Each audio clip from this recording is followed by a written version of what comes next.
B C D E F G H I J K L M N O P Q R S T U V W X Y and Z. Now we know our 1, 2, 3s. Okay. Looks like it's okay on Audible. I'm gonna put that in, you know. I mean, Audacity. Audible, Audacity. Why are they order bubbles?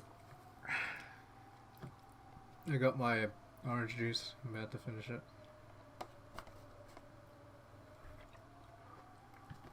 And we're ready to see the end of the game. Quick, do it before I fall asleep. Oh, I've already started. Wait, my glasses! I need my glasses! Oh my We goodness. haven't started. I have started. No, you haven't. Welcome back, everyone. We're finally at the end. Bim bum, bim bum. Probably be a really long one because we took so long to finish the last one. No, please don't make it really long. Hey, I'm not the one who makes it long. I need to go to the bathroom so badly last time. That's why you need your gamer bottle. Ew! Yeah! No! Gamer bottle and your gamer sock. No! There's no gamer bottles! That's gross! I don't know if girls can do it in a bottle anyway. Need like a bucket. No, I'm sure if you practice, you can be really precise. Oh my god. Maybe. I don't know. Hey, you think guys are like amazing when they first start peeing? Yeah, we But pee you everywhere. can aim! Yeah, after like years and years of dedication and practice to the art. Really? I mean, you have to when you're born. Isn't it just like a hose? I think we've had this discussion before. No, we haven't. We had a talk about urinal cake. Which led into that. It was probably more focused on the fact that there's cake that lives in a bathroom. Anyway, that I did not know this about. is not Umineko. This is different type of birthday cake we're talking about here. Anyway, let's get started. So we remember where we left off, right? We have the wedding going on. Yeah, Angie's just frustrated at everything and everyone. Beato hasn't shown up to stop the wedding. Beato hasn't shown up. And then Battler's pretty much given up. And we've got It's useless, all useless. What did we call it? Pistols at Dawn. We got the jewel. Pistols of Dawn? Pistols at Dawn. Pistols at Dawn? Yeah. Shannon Cannon having a jewel. Ah, yes, sorry, I thought you were referencing It is a the reference. earlier conversation. Not to that. My references are all mixed up in my brain now. Well, it's a reference from The Simpsons, but I think that Simpsons reference is a reference to something else, so I don't know. Oh, they reference everything. Okay. Who's reading at the moment? Is this still not Virgin? Oh my goodness. Narration. Is this still Angie Yeah. reading to, okay. Alright. A dreary breeze blew through the golden rose garden. Shannon and Cannon had already finished walking 19 steps, their backs still facing each other. What did they... Oh yeah, that's right. I remember that. What? They made a big deal about the number 19. I was like, why did they walk 19 steps? Oh, that's right. Yeah, that's right.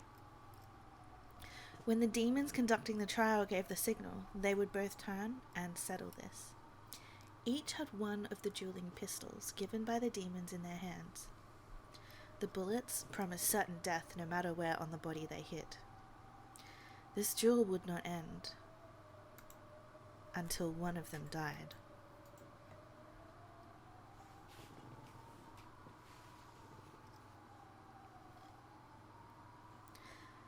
George and Jessica just quietly watched the ones they loved. They had already entrusted all of their thoughts to them, as well as their fates. Just watching over their partners was now the only way they could show their trust. Can I just ask, do you, like,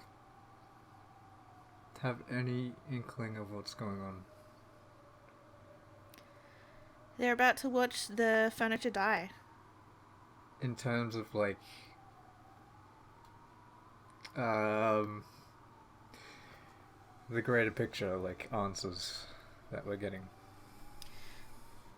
No, but I was curious with this battle is if Jessica or George would like run in front of the bullets to like sacrifice themselves, and that's sort of like giving a hint that Beatrice needs to go and swap herself over with Battler. We'll have to see. But I was thinking that last time. This is a new angle. Yeah. It's almost the same angle as Cannon usually has. Shannon and Cannon stood quietly with their backs turned. They had already set aside the feelings they'd built up during all those days they'd known each other. The next time they laid eyes on the other, nothing would be asked of them except pulling that trigger. The only one who still couldn't muster any determination or resolve towards this duel was Beato. The closer that moment came, the less she understood. The love between George and Shannon wasn't standing in the way of the love between Jessica and Cannon, or vice versa. Why, when both sides could find happiness, were they being forced to kill each other? I don't understand. I just can't understand. Little sister, we are not permitted to do anything but watch. Zeppa-san, Fur-Fur-san, why this duel? This is no trial of love. You really are demons. So is Beatrice. You just want to enjoy watching one of the pairs fall apart, don't you? Silence. You'll get in the way of the lovers. You're the ones getting in their way. One will fall. The one who loves that person will grieve. If only you two weren't around, no one would be sad. That is not true. If we hadn't set up this duel, then both pairs would have fallen apart. This duel is unnecessary. I haven't been able to accept that since the beginning. You say their love can't be successful without a miracle of magic. What does love need other than two people who love each other? This duel is meaningless. So stop it, you two. Shannon and Cannon both. Why must you fight each other to the death when you were once as close as true siblings? I just can't understand. Everyone should have been able to hear Beato's yell. However, no one's expression changed. That's right. I'm impressed that you noticed. This is love's truth. What is? Normally, love needs nothing more than two people who love each other. Therefore, why, when there aren't two people, we must use a duel to make that number become two? I could understand if it were a duel between two people fighting over one woman. If it were a duel to cut three people in a love down to two. But here we have two pairs of people. The world formed by each pair is complete, isn't it? There's nothing compelling them to fight. The minimum number of people that can create a world is 2. A world can only be born, love can only be fulfilled when 2 people gather together. That's why this duel is necessary. So that they can get up to that number of people. Are you saying that furniture is subhuman, so they don't count as a single person? Exactly. Furniture is subhuman. That's why furniture and a human cannot add up to 2 people. That's insane. Status has nothing to do with it if both of them love each other. No, it does.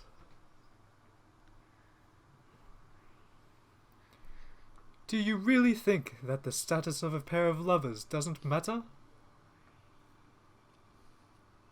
Is a man who has a wife allowed to love someone else? Is a woman who has a husband allowed to love someone else? Are you allowed to fall in love with your parents? Are you allowed to fall in love with your children? There are many situations where status makes love unallowable. Then just what is furniture? Why mustn't furniture fall in love? Because their soul is less than a single person. Shannon, Cannon, and of course the piece that you are. All of you are furniture. Subhuman beings who possess less than a single person's soul. To be qualified to love a human, you need only one thing: the possession of a single person's soul. That's why a pair in love can create a world. For example, do you think a man with a wife has the right to love another woman? Of course not. If he loved 2 women, neither would get a full person's worth of love. A man such as that would be unworthy of love. See? There are plenty of statuses in humans who have no right to love a person. As long as both people feel love, nothing else matters. That's just the hypocrisy of naive love. We cannot forgive humans who falsely pretend that they have the right to love. We cannot forgive the love of subhuman beings, of those who don't make up the minimum number of people required to create a world. That is the purpose of our trial. It is to let the sinful souls regain a complete soul and become capable of true love. Now get me that Pikachu!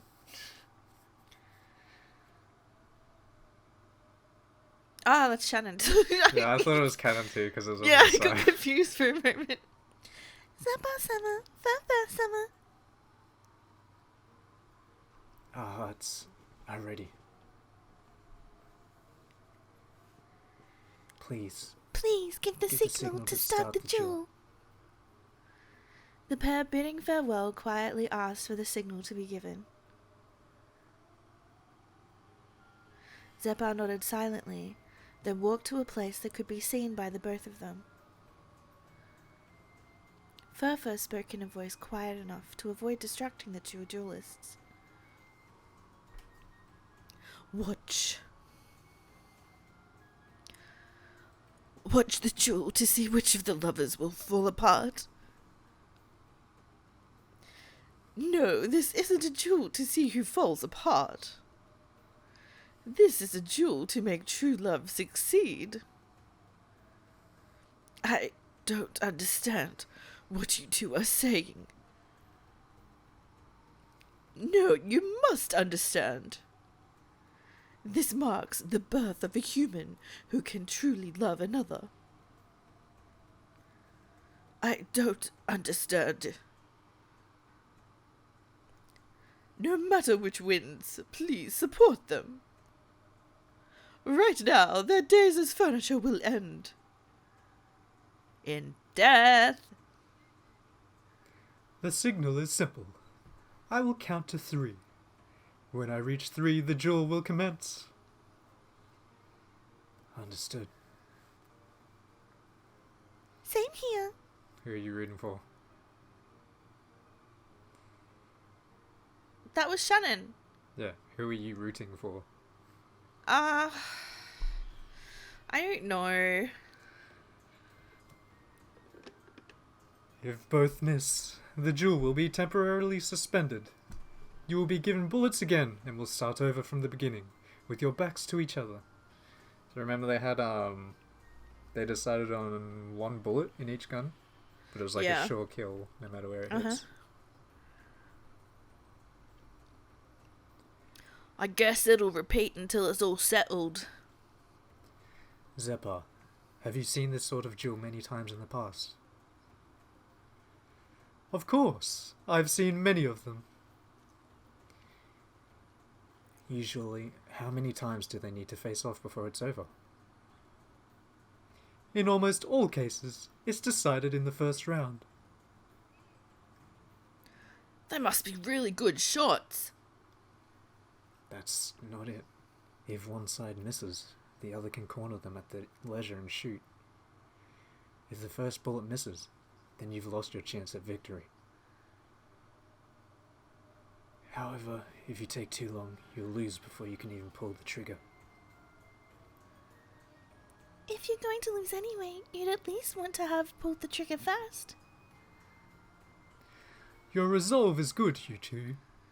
Then, let's go.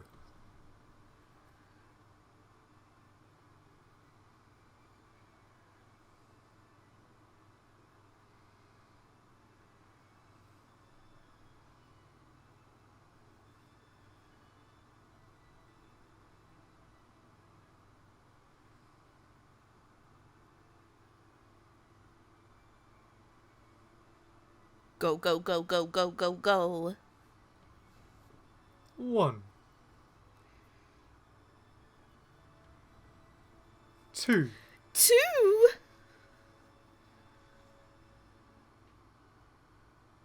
Who's gonna win?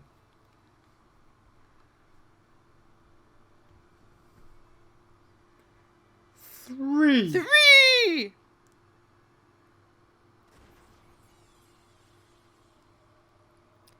In the Golden Rose Garden, when the number 3 was yelled, the sound of gunfire rang out once. Even the people watching couldn't tell whether there was a single gun firing, or the sound of both going off at the same time.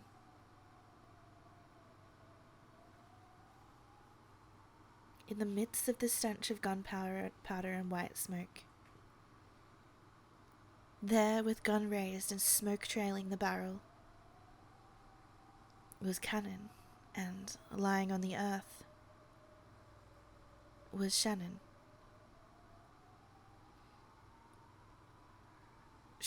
Shannon, son. No, Shannon fell before the gun fired. Gah! Jessica's distressed expression was enough to explain what had happened. This is a song I wanted to learn back in the day. Do you have the sheet music for it? Yeah, Maelstrom made one. What? Shannon plays dirty? Shannon played dirty? Dirty? She Strats. played dirty! When you're playing gun games, you gotta That's use every not trick you got. honorable. That's not honorable. That's dirty, cheap tactics. What?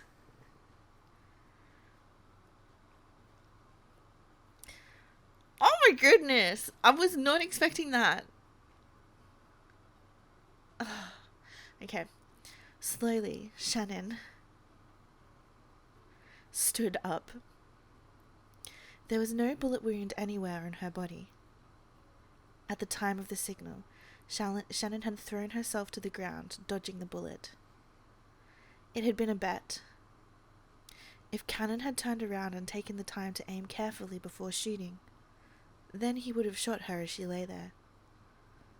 However, if Cannon shot as soon as he turned around, she would be able to dodge it.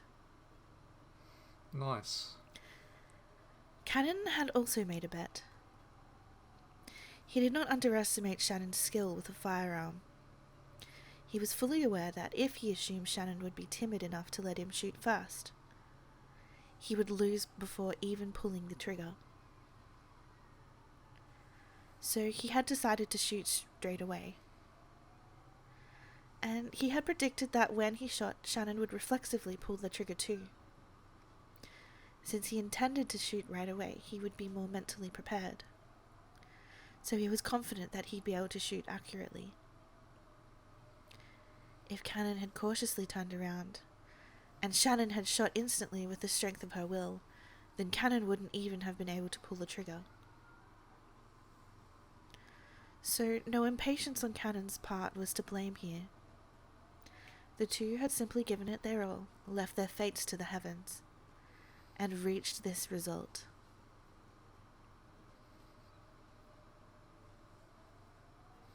I didn't imagine that my quick-tempered Nason wouldn't shoot at all. I'm surprised too. To think that old prudent Cunnington would shoot as soon as he turned. As Shannon quietly pointed the barrel at him, she slowly walked forward. She planned on cautiously closing the gap until she reached a distance from which she could hit with even more certain accuracy. She's just gonna shoot him point blank. And Cannon had already lost any means of fighting back.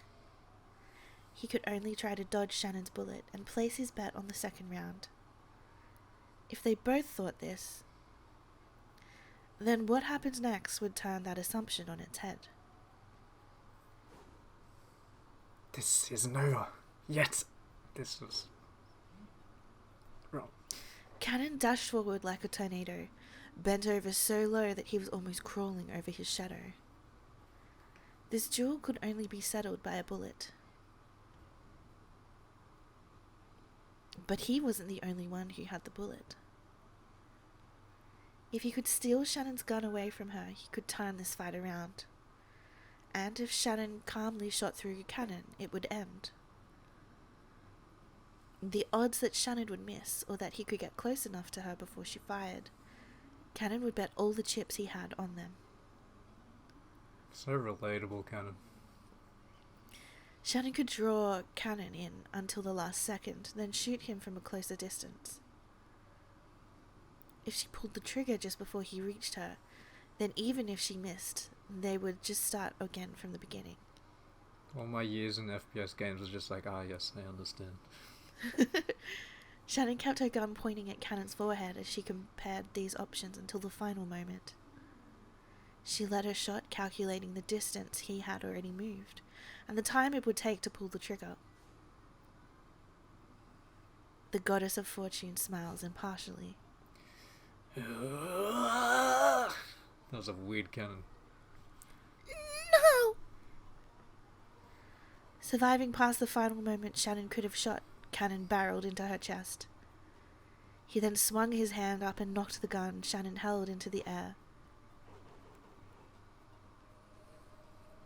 That strike sent Shannon's gun flying into the sky. At the same time, Cannon's gun also flew from his hand and danced through the air. The two guns danced a rondo through the sky, reached their peak, and began to fall. By that time, neither knew whose gun was which. Oh, it's like a roulette. The two guns were exactly the same. Everything about them was identical. There was no way to tell them apart. However, there was one difference. Only one of them had a bullet inside.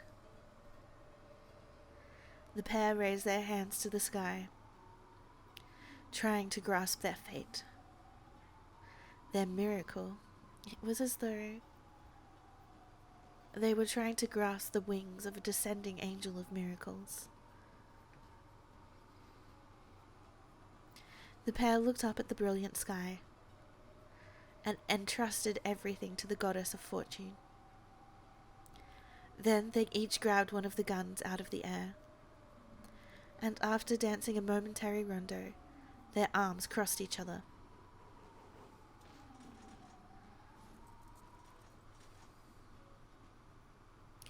Even that had been like a dance. Then they each pressed the barrel of their gun up against the other's forehead, both as steady as a rock.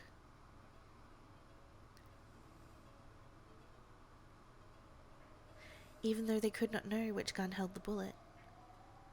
When they both pressed the triggers, one would die and one would remain alive. The match would end. George and Jessica wouldn't know the result until that moment came.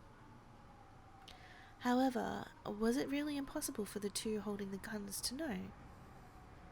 The muzzle of Cannon's gun, which had already been fired, must have been warm. And the muzzle of the other gun, which Shannon hadn't fired, should have been ice cold. So perhaps the pair of them did realize which gun was which. And yet, both expressions were solemn.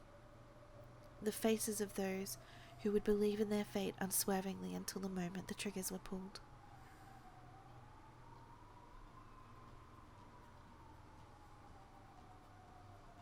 Don't be sad. We'll meet again soon, in the Golden Land. We should have done this much sooner.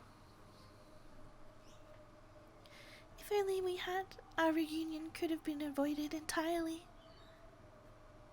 It's alright. Considering what day this is, even this duel is just a farce. You're right. If we're just going to revive in the Golden Land anyway, it really is just a farce.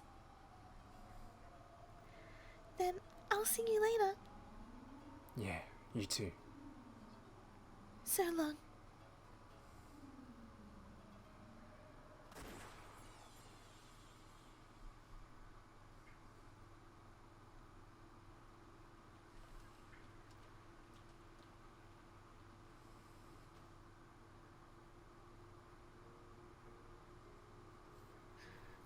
Cannon-kun?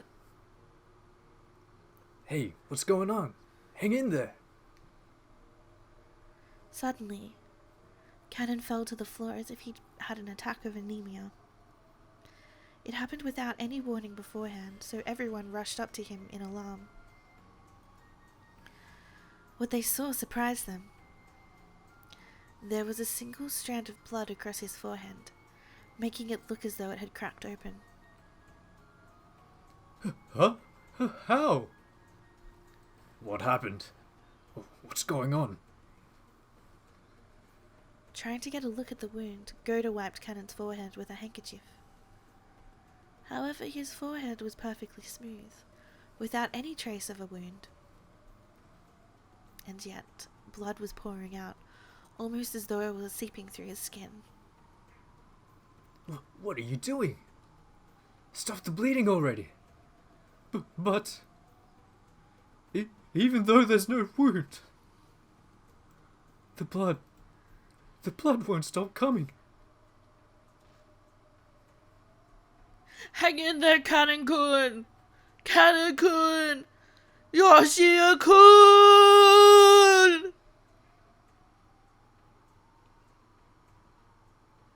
Cannon's forehead was pale, and though his eyes were open, they had lost the light of the living.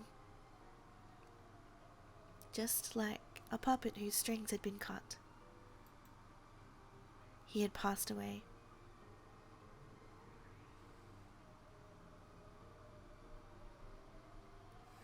Yoshia-kun! Yoshia-kun!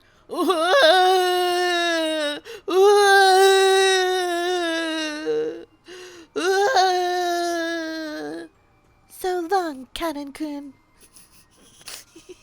And thank you. Jessica dashed up to Cannon's corpse, held it, pressed her forehead against his, and as the still hot blood was smeared over her forehead as well, she sobbed. Shannon. I can't Why is love he you like, after I you've can done never this. look at you the same? Now that you've killed someone, we can't be together. Oh, that's right. That's me. Judge-san, we've won. Now, I finally have the right to love you. Finally.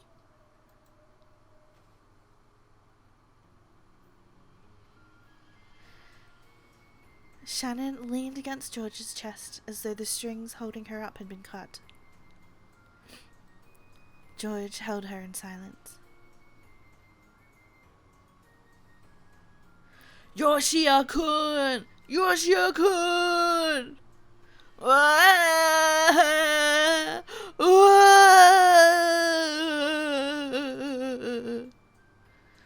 There was nothing in the golden rose garden except the wind that carried golden flower petals, and the sound of Jessica's grieving sobs.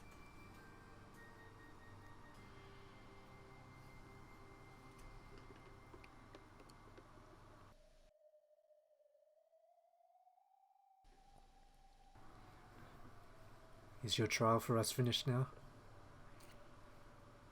It is. Congratulations. George could not give a stuff. You two were the ones who remained. We will give you our blessing. But please don't forget, you are now responsible for nurturing your love. George is like, I can't look at Shannon the same. He looks like he's in a daze.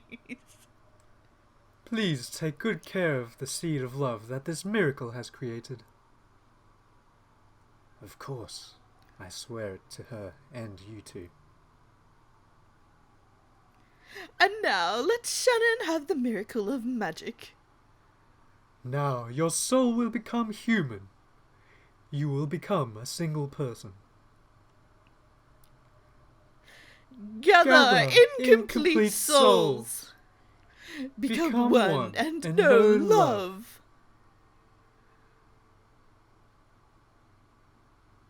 When Zephyr and Furfur faced the heavens and yelled, the miracle of love gathered the souls around Shannon.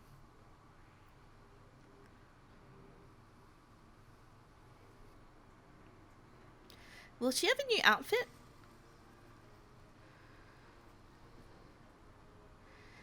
They came from the losers of the trial. This is so harsh. Let me compose myself. I need a sip of drink. It's L plus ratio plus emo boy. Oh my goodness. They Plus came from the losers furniture. of the trial. Wait, what are you talking? I was reading. Gotta be serious here. Serious Angie narrator.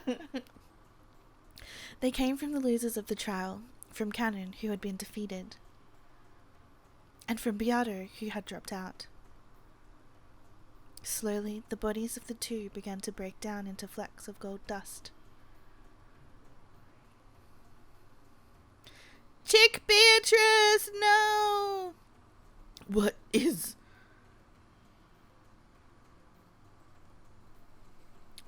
What's going on here? No one ever said that the losers would disappear. As she yelled, Beato the Elder supported the body of her fading little sister. However, the two demons were smiling quietly. Cannon has disappeared because he died. Beato was born to love Battler and is disappearing because she has lost the qualifications to do that. It is quite fair. If you had survived, the other two would have vanished.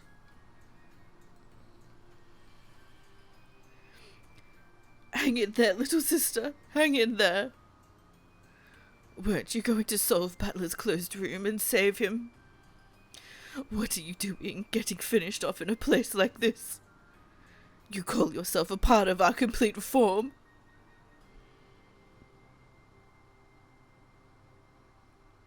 Why was I born?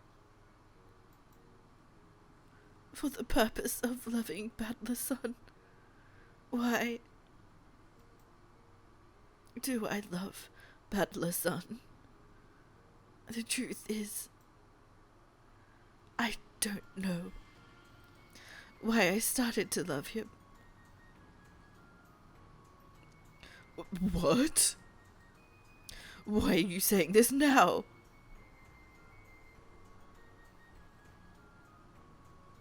After all,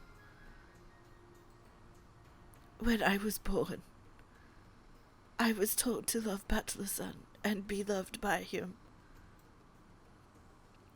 That was my purpose. So, I don't really know why I love him. People don't need a reason to love each other. Don't disappear. If you disappear, who will save Battler? Little sister Beato. Beatrice!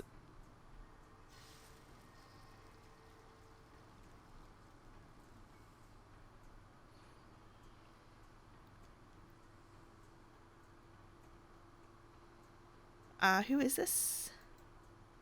Beatrice? Why is it that I love Battler-san? Mother?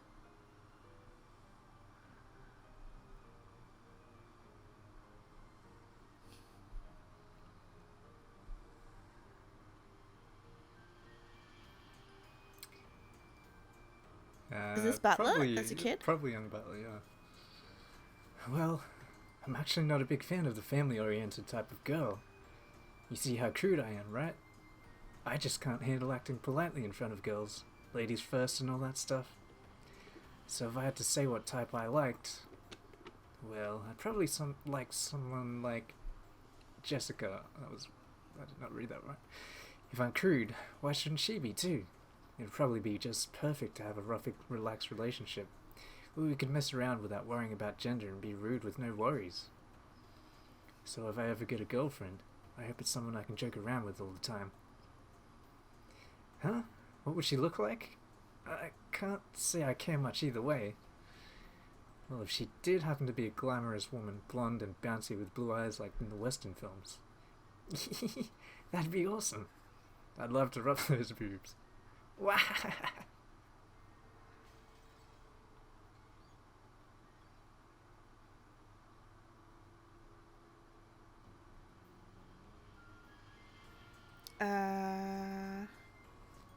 I'm not sure who's talking. Are we assuming it's Beatrice the mother?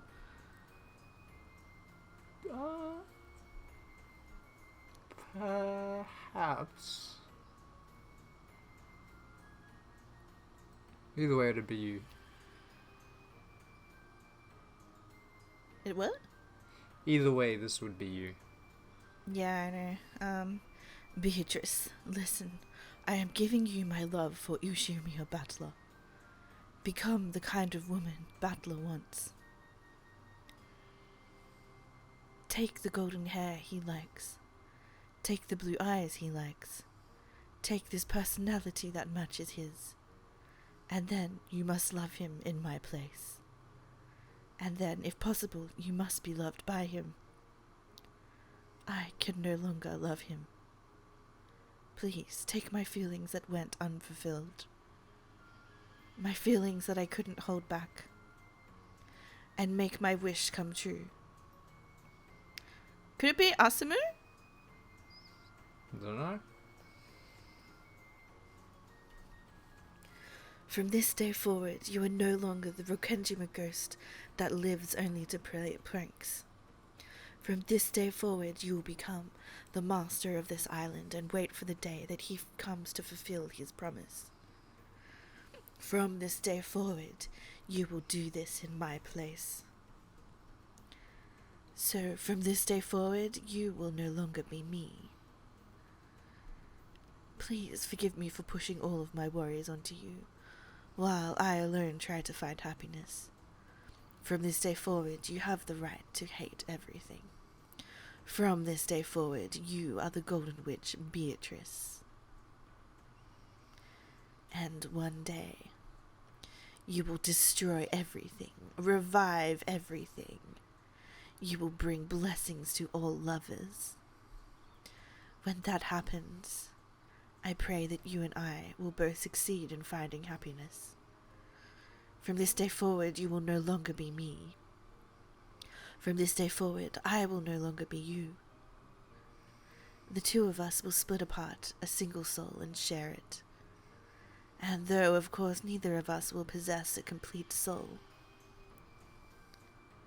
I'm sure our dreams will be more numerous than those of humans.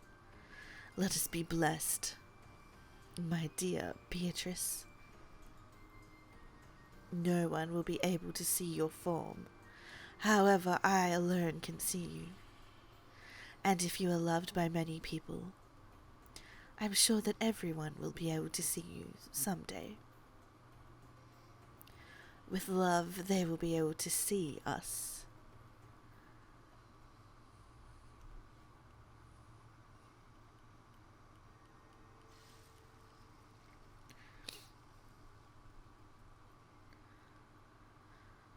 Yoshia-kun! Are we dreaming? Insane. What kind of joke is this? Well, get Dr. Nanjo. Call Dr. Nanjo here. Oh no, don't call Dr. Nanjo, I'm not ready. Goda, that is enough. Yes, Genji, I knew I could trust you to save my voice. Genji, who had been calm and silent through the whole thing, finally spoke. And his were the most reasonable words spoken. If they called Nanjo here, then what?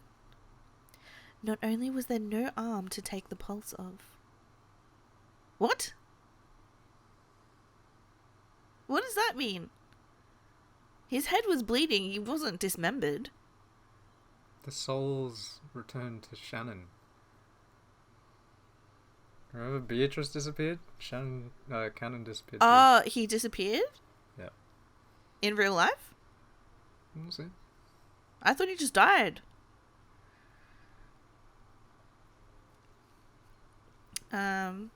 Not only was there no arm to take the pulse of, there wasn't even a forehead to feel the heat of. Like leftover snow on a spring day, Cannon's form had been, by now, not even a trace remained. His form had sparkled with a spray of gold, vanishing completely.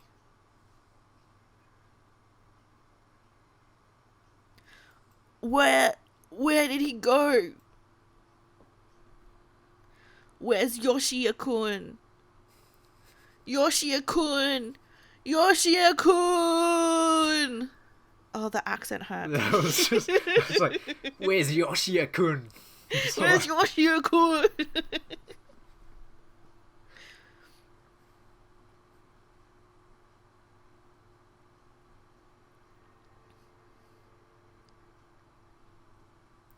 So long, milady. No, Jessica.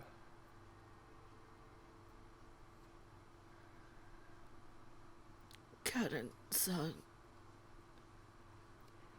By now, no one's eyes can see us. That means we're no longer in their world. However, we are right here. You're right. We are here. For us, a body is nothing more than a cage made of flesh. There's no need to be sad. But I do feel sad for her.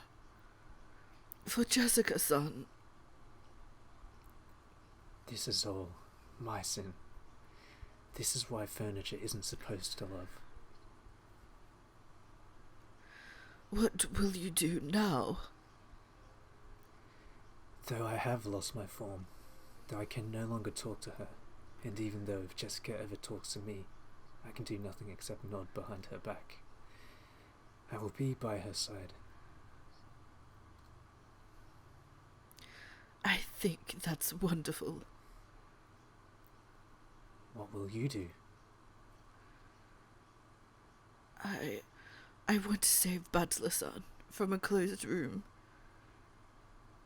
A closed room?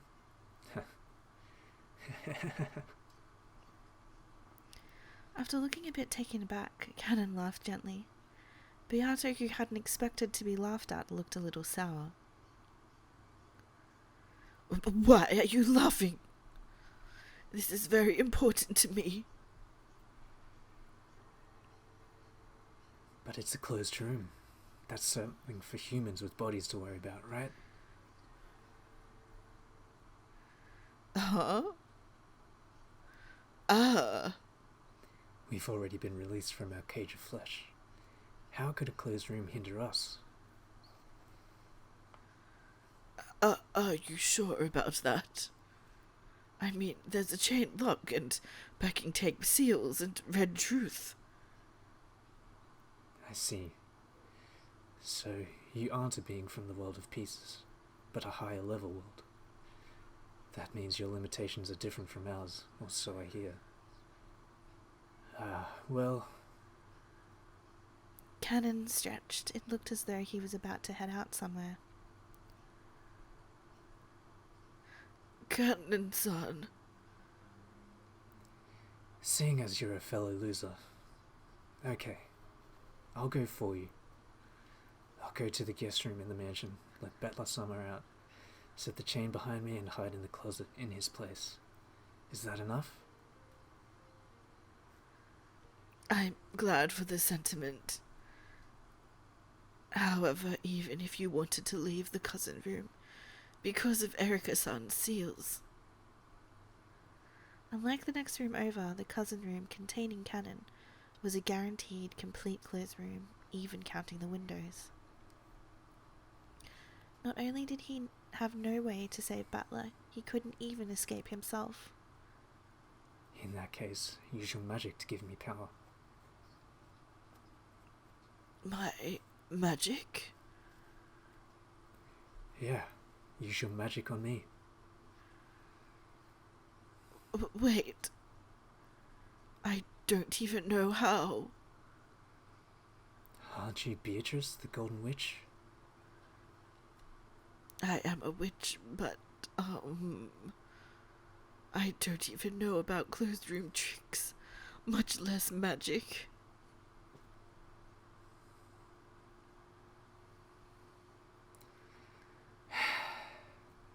Okay, listen up, Beatrice. I'll only tell you this once. This is what a witch is. What a witch is? A witch is not the one who solves puzzles. Not the one who solves puzzles? Yeah, that's right. If you're a witch, why are you clutching at your head because of someone else's puzzles? That's not a witch's job, right? Then what is a witch's job?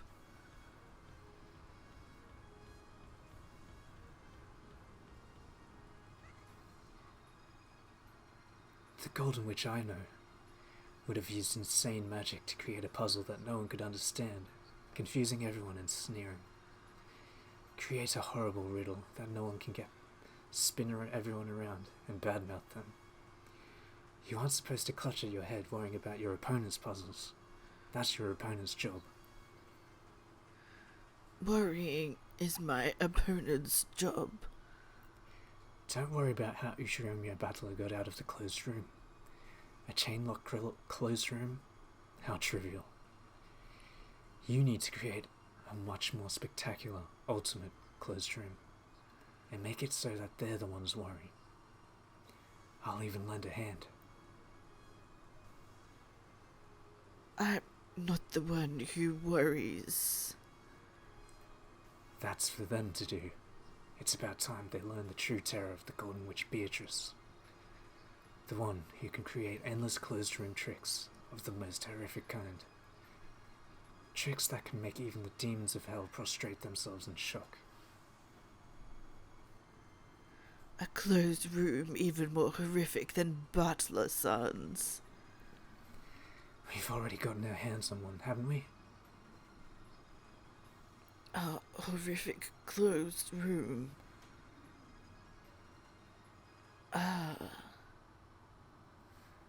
In the back of Beata's mind, images she remembered began to flit by one after another.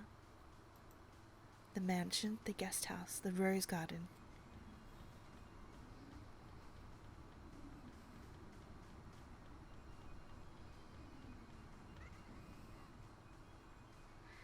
Trick, mistake, lure, taunt, trap, laugh together.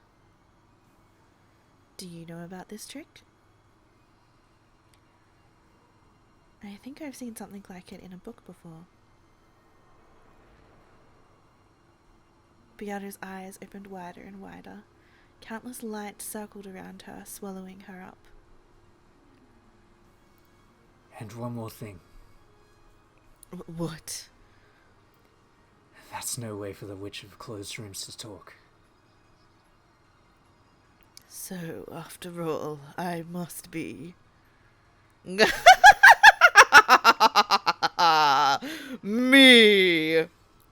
It's been so long. Finally. She's back.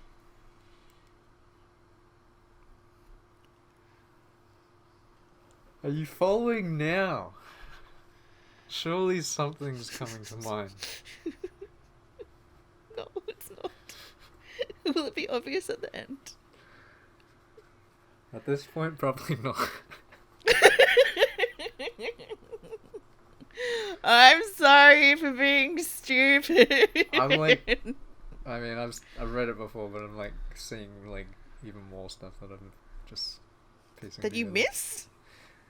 Not so Haven't much you met a it miss. more than once? Yeah, it's more like maybe I understand it better now. Ah, okay. The marriage ceremony ended without any problems, and the reception was held inside the cathedral.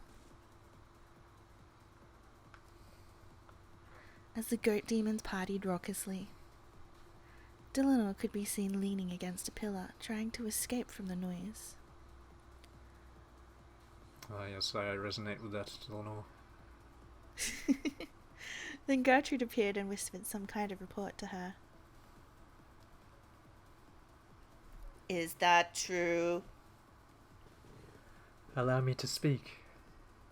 Aide Cornelia is currently heading towards the scene. I suggest that Lady Erica be contacted as well. Understood. I will tell her. Gertrude, contact the head of ceremony security. Prepare for battle. As you wish. Sounds like they're having a rave. Like a Oh. 90s rave. I apologize for interrupting your chat. I'm in charge of security for this ceremony.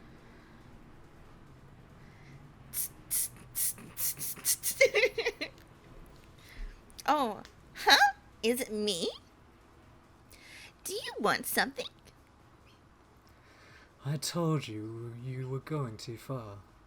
Champagne Tower bowling was always a bad idea. Looks like it's time for a scolding.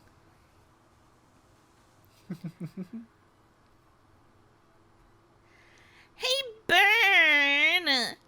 Hey, what's going on? Did I do something wrong? The reception desk has received an envelope from an unknown sender addressed to Lady Lambda Delta. I always ignore anonymous calls and letters. Just threw it away. But please look at this. What's that? Did you tell anyone you received this? No, only the two siestas at the reception desk and I know. They have already been ordered to keep silent. The instant she saw that envelope, Lambda Delta snatched it away and lowered her voice. Berncastle had walked away and was apparently making fun of Erica. Bern and, of course, Erica were both drunk. If they were left alone, they'd probably forget about this. It's true that this envelope had no sender written on it. However, the seal done on it in a gold leaf fulfills the same purpose. This seal is...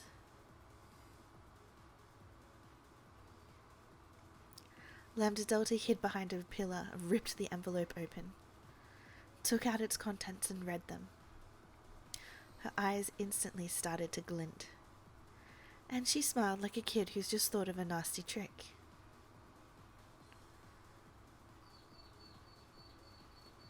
What is to be done? The sniper team is carrying red warheads. If you give your permission, I will give the order to load them. And what are you talking about? Do you realize how important these guests are? If a stray bullet hits one of these attendants, all the new Chiesta sisters will be straight from the factory to the guillotine for the next 10 years. Understood. We will intercept with regular warheads. Shall we place watches around the Seven Sisters of Purgatory? Why would you need those? After all, the Seven Stakes are butlers, and now Erica's furniture. Why would we place watches around our allies? Just make sure our security is nice and tight. Just now, we received a recommendation from Assistant Inquisitor Gertrude suggesting that we make preparations for battle. Her reasons are unknown. From Gertrude? Then follow that recommendation. A party's more fun once you liven things up. Understood. 00, calling Chiesta 17, Chiesta 38, Chiesta 45, code R, be on your guards. Transmitting level 2 alert. These are 17 random. copy. 38 copy. 45, understood. I don't know which one's which. I think you're 45, yeah, I'm 410. It'd have been so much cooler if you'd said copy too, yeah? I just got nervous. Ah, right. 45, come here for a second. But what is it? Hey, we're on the job. Stop, don't play with my ears. Your ears. Better fold them down, yeah?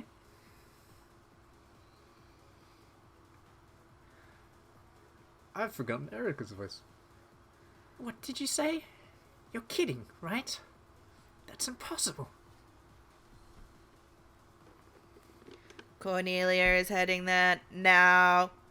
The odds of Beatrice attacking here are extremely high. I recommend suspending the reception and evacuating. What's going on, Erica? Did something go wrong with the entertainment? No, my master. Please continue to enjoy the reception. Hey, somebody. Let's get Lady Berncastel some more dried plum wine. Erica didn't have time to hide her agitation. When Berncastel saw this, she knew that their final late guest had finally arrived.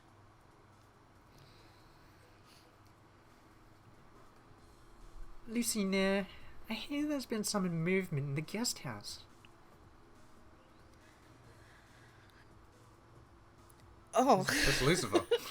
I know, I just realized that. The guest house? Who cares about the game board now? Oh, which one's Beelzebub? Gluttony. I need to write this down. I can't remember all this, like, it's been so infrequent since we've last seen them. Well, they're saying that Cat and Kun disappeared from the cousin room. Beelzebub, not Jessica. What? Are you a moron? The cousin room is a perfect closed room, with the door and all the windows perfectly sealed. It's impossible for him to escape.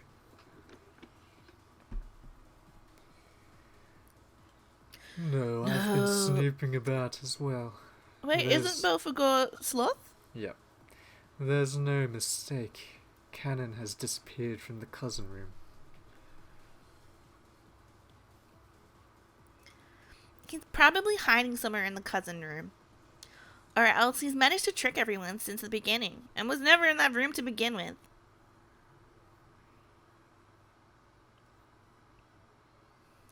Which was Leviathan? Envy. I think that was you. It is not me. You sure? I'm not sure. I think it's you because she's got the green hair. That's impossible. It's been guaranteed that everyone is in the cousin room, except the specific names Lady Erica read aloud back then. It's impossible for him to trick his way out of there.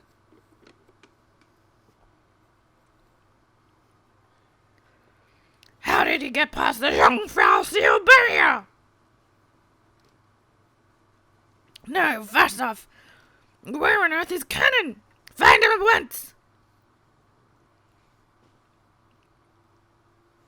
At that moment, the cathedral suddenly went black, and Jesse and James came down from the ceiling on a giant R.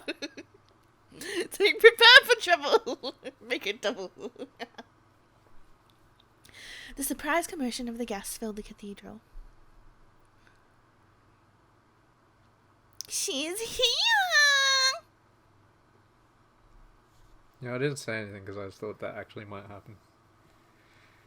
That they would- I wasn't sure if they were just gonna, like, suddenly appear. 00 calling all Shiestas. Code R alert. Shiesta 17, can you repair the electrical systems? Negative. Communications with the management staff have been severed. All Shiestas, code red. Rock and roll. Copy. Copy. Copy. Copy. Understood. Copy.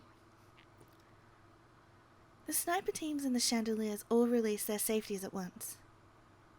The entire security team down in the hall loaded their ammunition. Lady Erica, let us evacuate to the waiting room. It is dangerous here. What's dangerous? I'm the territory lord of this world. Why should I have to run away in fear? Gertrude set up a VIP guard barrier. Call Cornelia back here at once. Yes, executing. A barrier?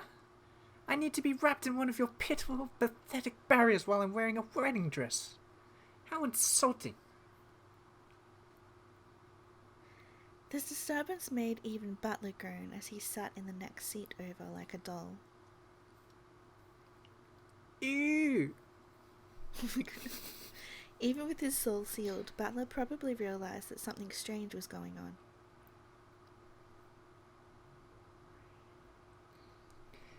She's late, right, Lambda?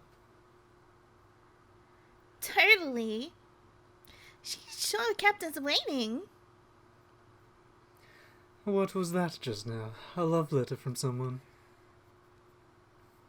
A fan letter from the Lambda Chat fan club. Lambda Zelda played dumb and munched some popcorn. Then the lights finally turned on.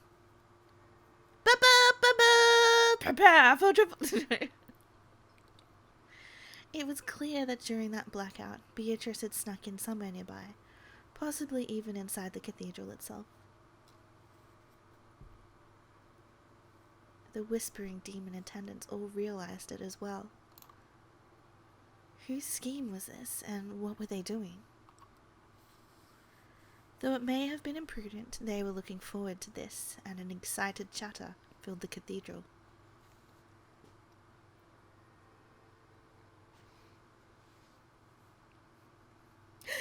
Looks like she came. Gob. They let you come back too. Come on, put me in a jail is pointless. True. But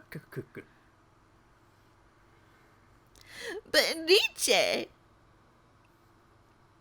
Battler's clothes room, the cousin room, and even the final possibility, the next room over, have all been sealed.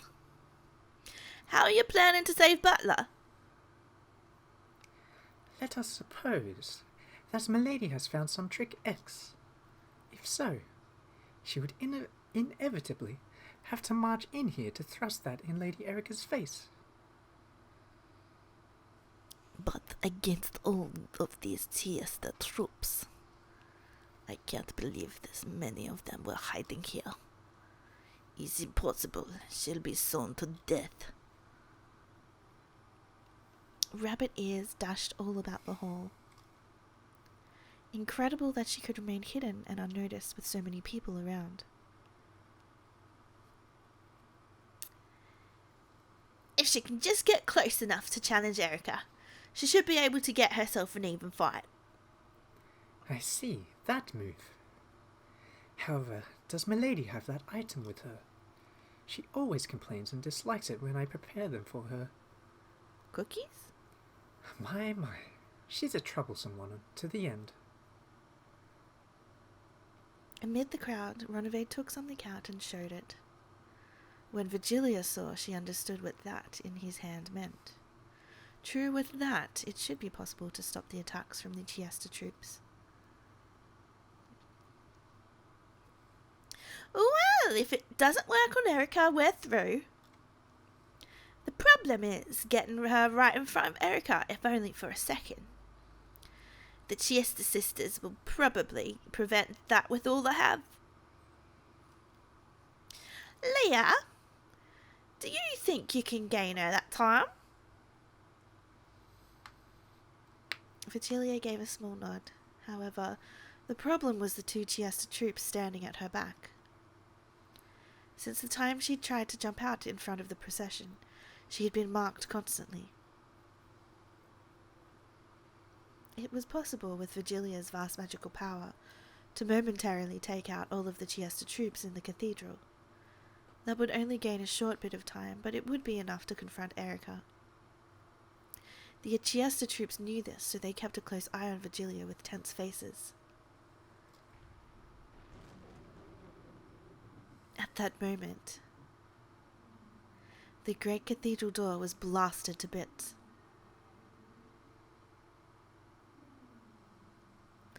The fragments became bright gold butterflies, which danced across the room in a beautiful blizzard of gold leaf. That golden storm slowly faded away. Then, at the entrance to that red carpeted path to the grave, a calm, majestic figure was... Guards, shoot to kill. Negative. Conducting identity comparison. Dylanor ordered the guards to shoot the intruder right away, but Chiesta 00 didn't respond. Was it because she had been warned about shooting the guests? And was afraid of the consequences of possibly shooting a drunk guest pulling some sort of prank? No, 00 was just coolly and calmly carrying out her duties. Oh, what a surprise! And I thought you weren't going to make it. The pair faced each other from either end of the long red carpet. However, in between them stood several dozen Chiesta honor guards. It took you quite some time to come here, most honored guest. You had us all quite worried.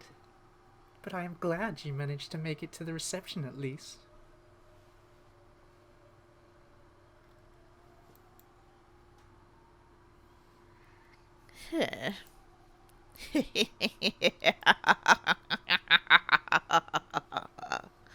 Beato laughed. That chuckle. made Battler's eyes quiver slightly. PTSD, oh my gosh. Battler. You.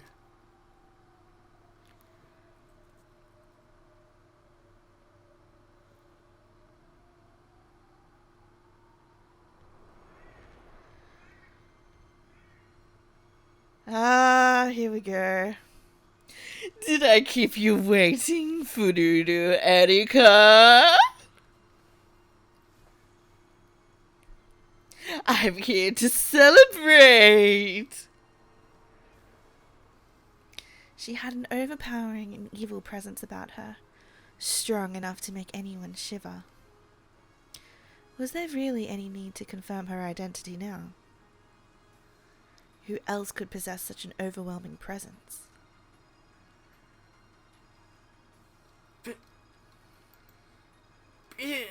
Beatrice? Let us meet in hell is a favorite parting line of mine, but... Identity confirmed. It is the great Lady Beatrice. This time it really did happen. Fududo Erika!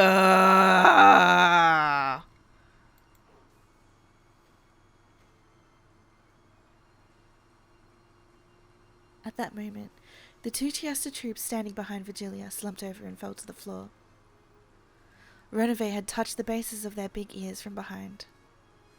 It was clear that he had applied some sort of magic. Someone find a doctor. These girls appear to be ill. All Chiestas, open fire! Bielto, no! Just an instant before the Chiesta troops could fire, Virgilia raised her arms to the heavens.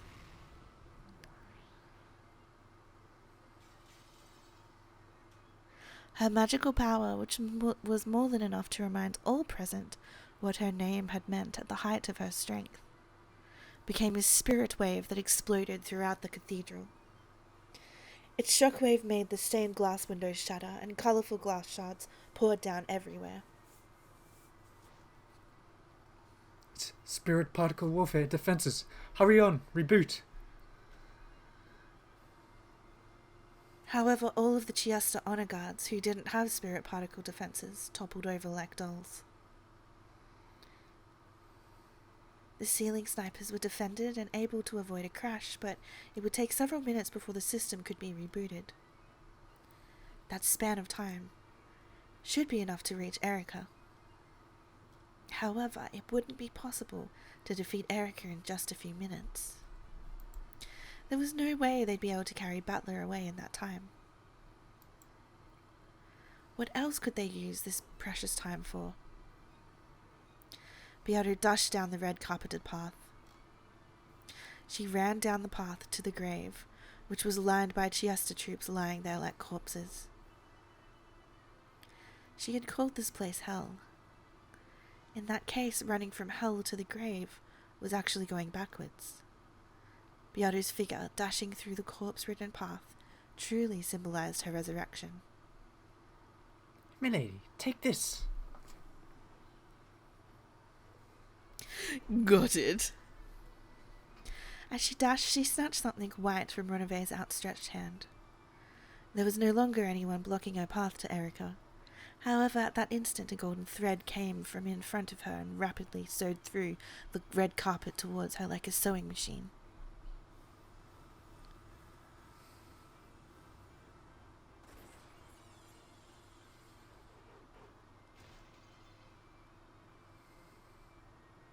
Oh, we have a meddler. Reloading complete. Requesting data, yeah. Firing radar targeted. Data linked to 410. 410 was clever. She had predicted that Virgilia would go for a spirit particle attack, and had folded her ears and 45s over beforehand. So they were the only ones who weren't taken out. Firing.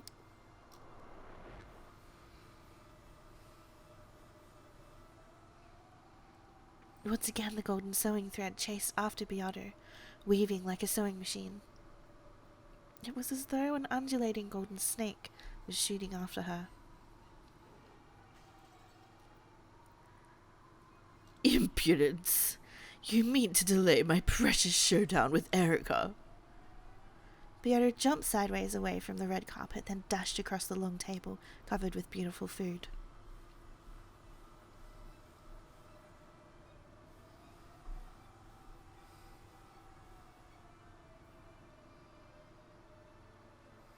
The gold snake chased her, sewing through the pure white tablecloth like a sewing machine and scattering dishes left and right.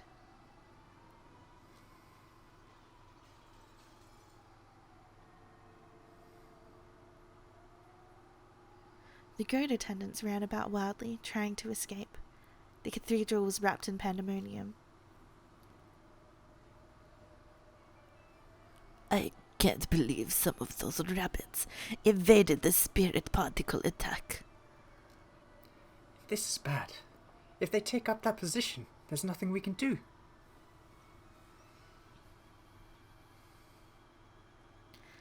The pair of snipers attacking from the chandelier high above were much further away than Erica was, too far for Beato to reach. Furthermore, their position landed the entire cathedral inside their range of fire. Too bad, yeah, Beatrice-sama. The trials of love are harsh, yeah. 45, new magazine. You mean this? Garb handed her the magazine. 45 always handed them over backwards, so 410 was a bit confused to have one handed to her the right way up. Yeah. Yeah, yeah, yeah. Let go. Yeah, yeah, yeah. No matter how distant a position they might take, it was no problem for the elusive Garp. Garp twisted their long ears up, then tickled them with her thumbs. The Chiesta's greatest weapon was also their greatest weakness. The two doubled over with laughter. I've got these two. But how many seconds do we have left? The other Chiestas will be reactivating. On the other chandeliers, even more powerful Chiestas were slowly starting to move again. It would be impossible to buy any more time.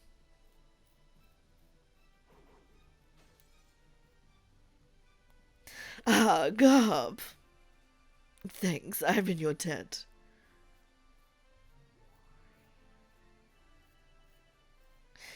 Don't forget to thank these guys too. Beato, good luck. Hang in there. You don't have much time. Erica! Beato cut through the crowd of scampering goats like Moses. Her goal was... Sorry. What a way to write that. Her goal was straight in front of her, the place where Erica and Battler were seated.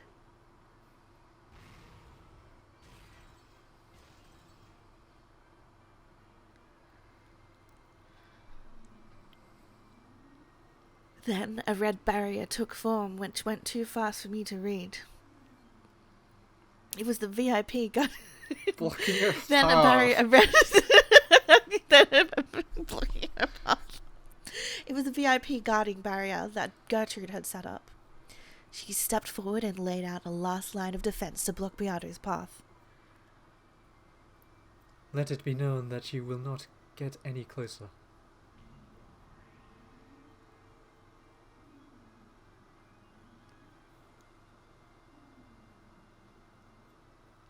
You think a wall like this can stop me?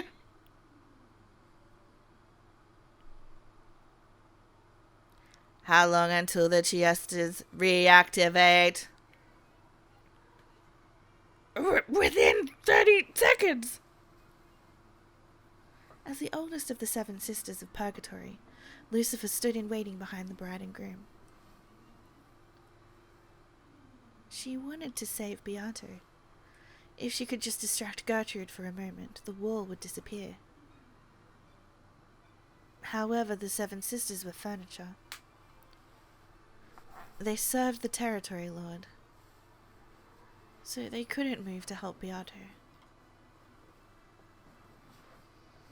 Dylan glanced over at Lucifer. There was a coercive tint to her eyes. You are not allowed to move except by the orders of your master.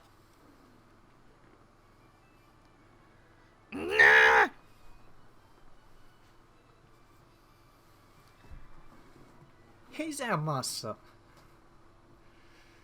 It's Erica now, idiot. No, our master is Battler Summer. True. Erica only speaks on his... I don't know who's doing it anymore. That's right on there, Summer. Whose furniture are we? Which one's Beelzebub? It's just too delicious. Let's dig in.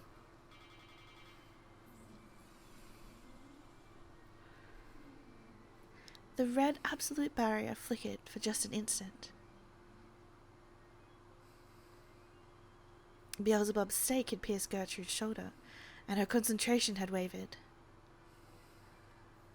But it didn't break. Slowly and expressionlessly, Gertrude turned to look at Lucifer. By whose orders? No, that Lady Erica has made no such order. We do have orders! The orders of our master!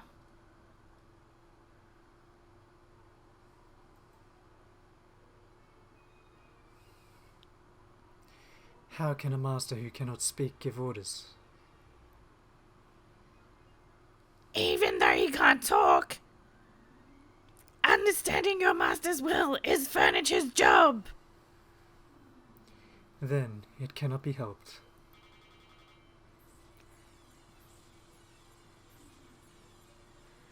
What on earth is happening? The 7 stakes shot at Gertrude at once. Gertrude had chosen to take all of those direct attacks, refusing to abandon the barrier until the last moment. Though she was resilient enough to be called a literal Iron Maiden and received no damage at all, it was more than enough to make her flinch and lose control of the barrier.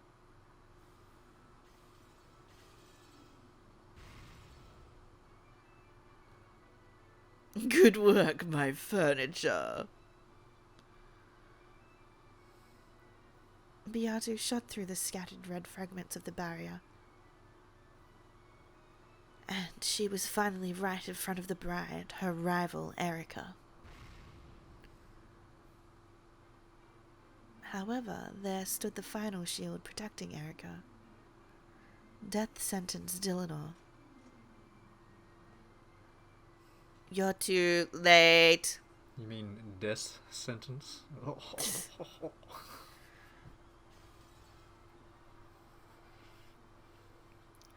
You're too late. Time is already up, Lady Beatrice.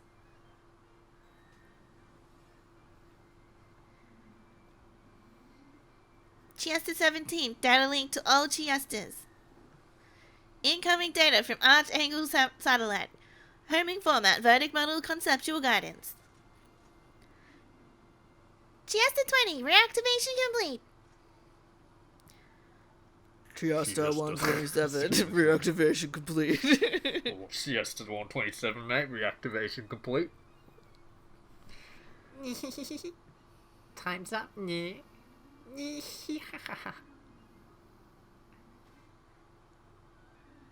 No. I think this is the most chaotic the soundtrack has ever been.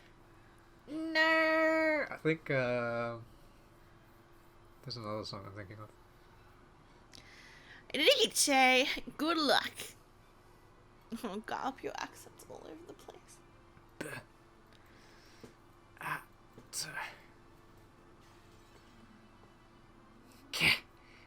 Dylanor.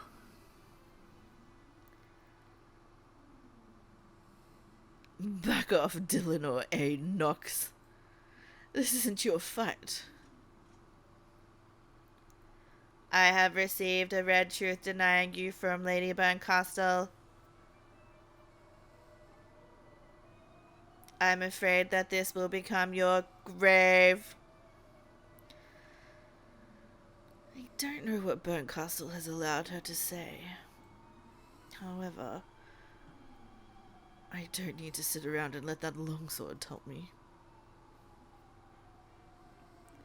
I'll play with you all you want later. But for now, back off. There's no time. The Chiestas have already finished reactivating. I'm only living on a bit of borrowed time. You will be the one to retreat. You are the pitiable actor who has chosen the wrong time to make an appearance. Delanor's red longsword cut a large arc of absolute denial, which headed straight for the crown of Beato's head.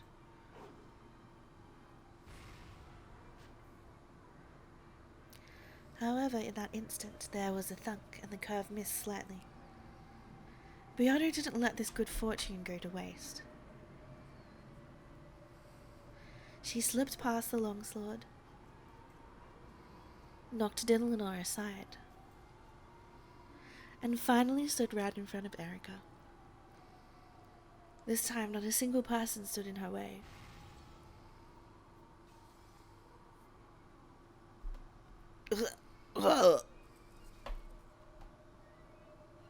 This is popcorn. Where did this come from? Where can I get more?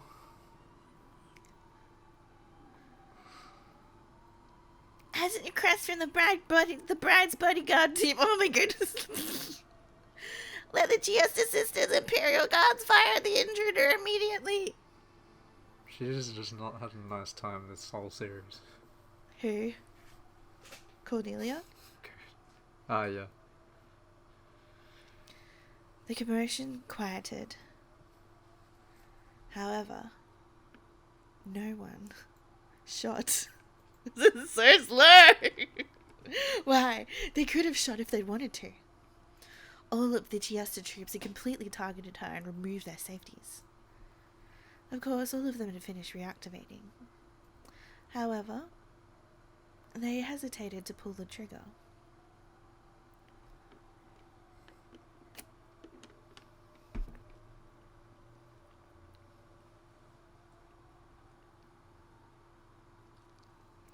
But why aren't they shooting? Let the ceremony guards immediately. Wait. Look at that. Blue eyes were dragon. Nice. Dylan's expression grew grim. Then she quietly put her red longsword away. After all, Erica would have to make a decision.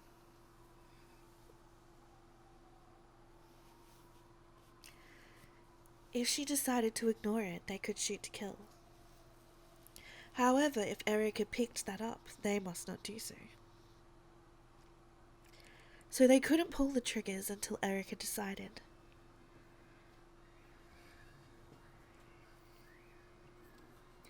Why won't anyone shoot?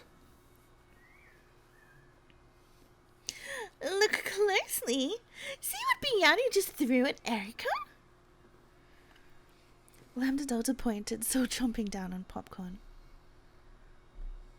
Oh, that's right. Lambda Delta had the popcorn. It was hard to see from the balcony. Beato had thrown something like a white handkerchief at Erica. It had fallen to Erica's feet. What was that white thing? She really knows what she's doing, that girl. She knows what it means to be the main character. How? Interesting.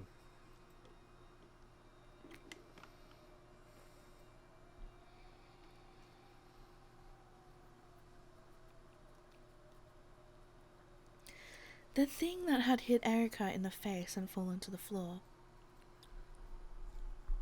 was a white glove that Beato had gotten from Ronove.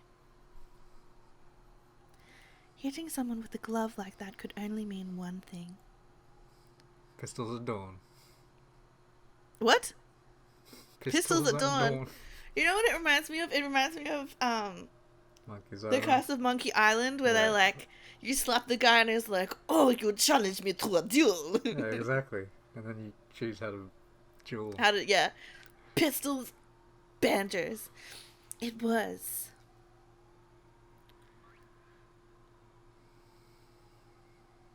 Oh, Zeppa, what's this? What does it mean? Wait, that was the clue this whole time? What? That the answer was to duel Erica? Well, how else? She's the territory lord. I She doesn't didn't- have to do I anything. didn't think you the have clue to appeal was- to her pride in I order didn't to... think the clue was so literal, though. I don't even know what you're going on about at this point. You know how, like, in the last episode where she's like, I don't understand what the answer to love is. Like, what do I do? Like, what is it? What do you mean, like, the answer is love? And what do you mean, like, just watch the lovers? Like, well, I don't understand. And it was literally, they're having a duel, so you need to have a duel.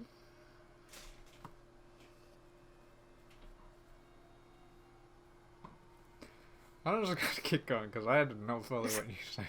Oh my goodness. This is a request for a duel. If she picks up the glove, it means she's accepted. And if she doesn't, the jesters will shoot. Why would she pick it up? She doesn't have to. However, we and the demon attendants would probably spread the word far and wide that she dishonorably ran away from a duel. She would be known for eternity as a coward who ran away from a duel of love.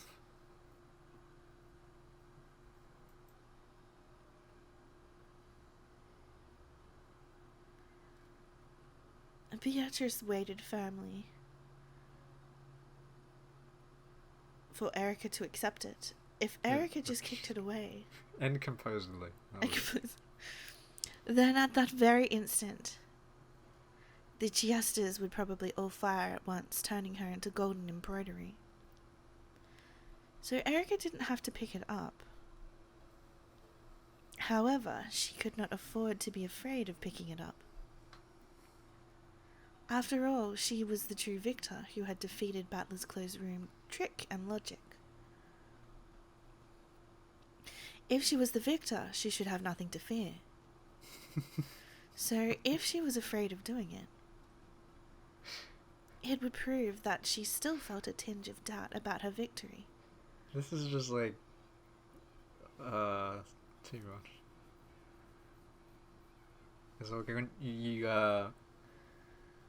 you win or lose at chess, and then one of the whoever lost asks for a rematch, and you're just like,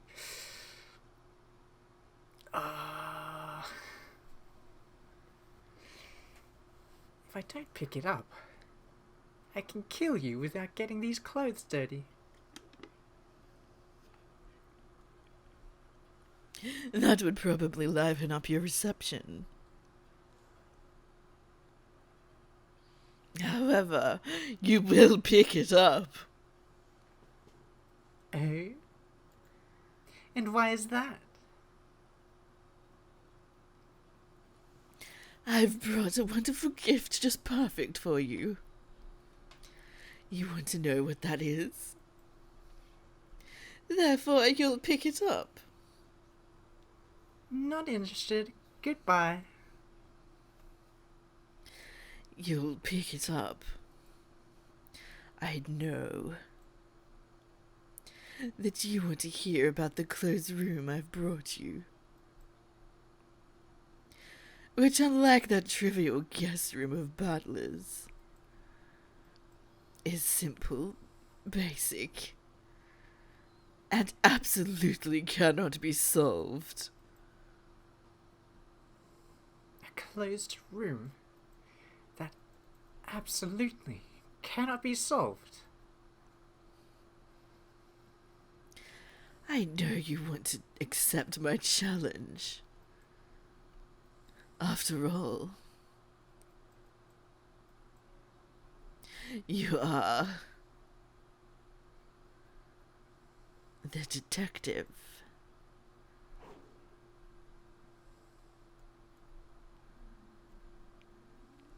Erica threw off her wedding dress as though it were a cape. Yes, before she is a bride or a piece or a witch, she is one thing first and foremost. I am the detective. I acknowledge you as my opponent. However, are you qualified to participate in this game? Have you managed to fix the logic error? If you pick that glove up, I will prove that I have fixed it in my fight against you.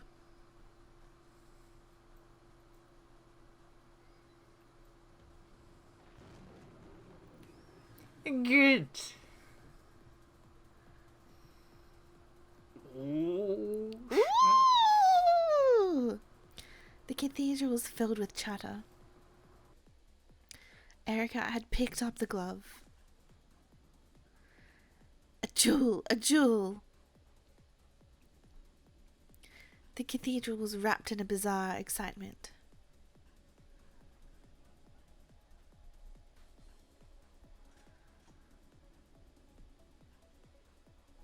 At Erica's nod, Dylanor pushed the crowd away, leaving the pair alone. People were permitted to witness this duel. However, no one would be allowed to interfere in any way.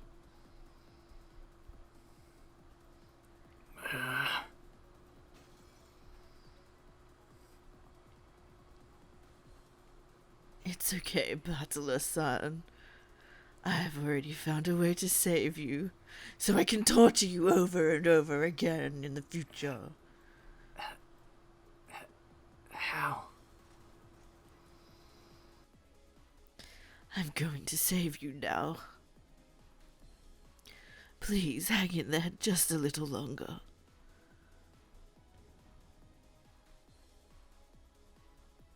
Beata's resolute expression returned and she grinned boldly, looking down on Erica. Ah, there can be no doubt. That's the expression worn only by the Golden Witch. The presence of the master of closed rooms.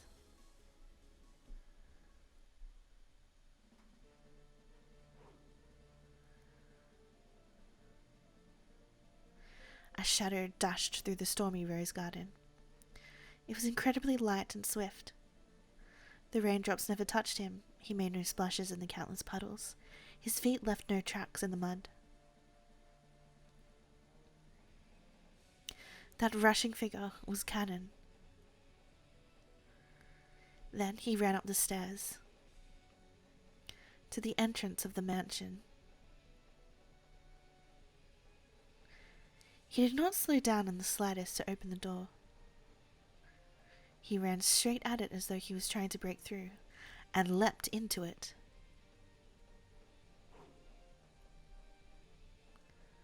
Though the door was shut, even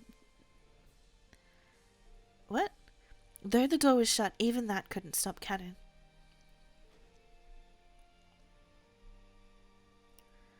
He slipped through the door, fell into the entranceway, and slowly stood up.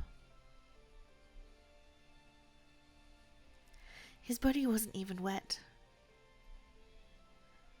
And as he recalled those nostalgic days spent serving the Ushiromiya family, which would never come again, he ran once more. He was heading for Butler's guest room. He ran past the servant room, through the entrance hall, and past the door to the parlour. Then the doors to the kitchen and the dining hall came into sight. All of it brings back fond memories.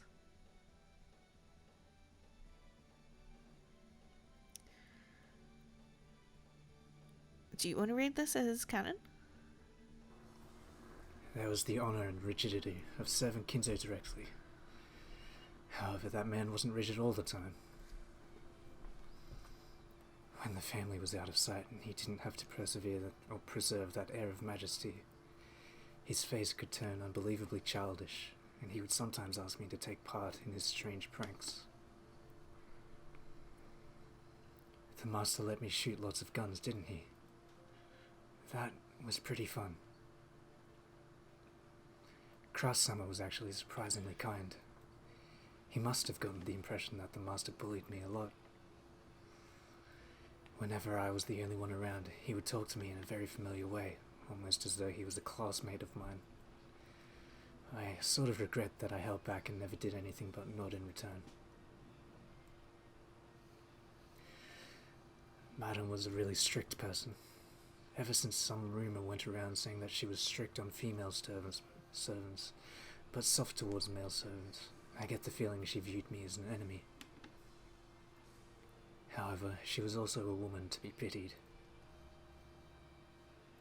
When I've seen her alone, I've noticed her shoulders sag with the pain many times. There were a lot of servants, weren't there?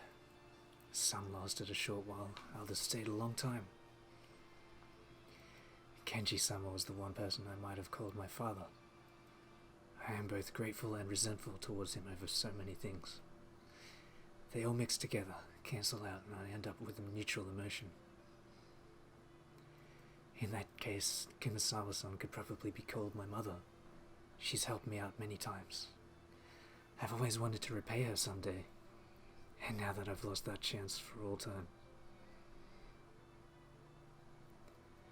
Shannon is my near-son. Without her, I wouldn't have been able to be me.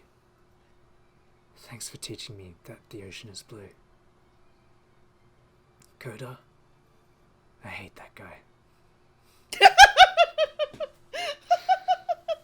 Still, when I complimented his shoe, he would sometimes turn red and say there was enough for seconds. I didn't dislike that part of him. The part that did his job. I wonder why such a strong memory popped up at the instant I ran past the dining hall. And then, my memories of Jessica.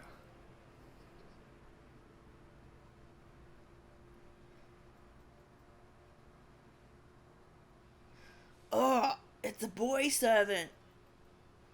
Oh, rare How? species. How old are you?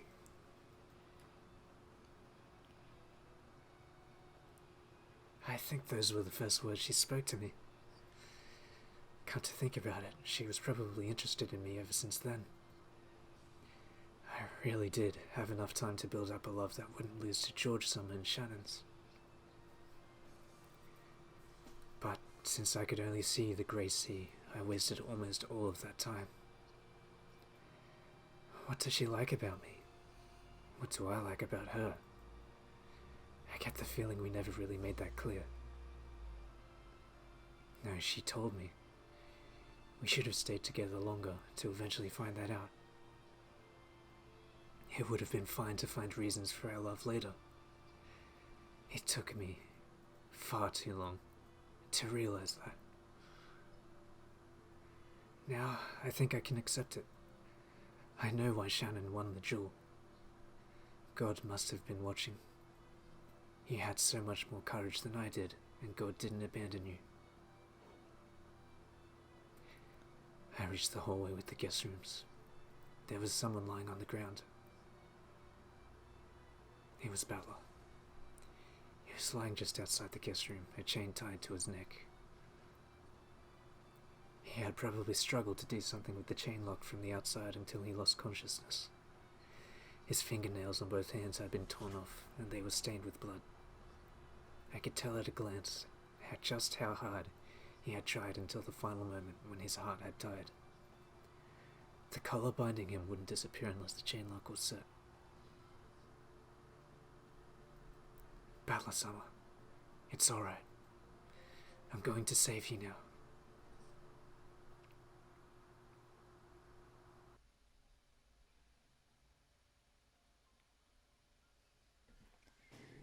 Butler responded faintly.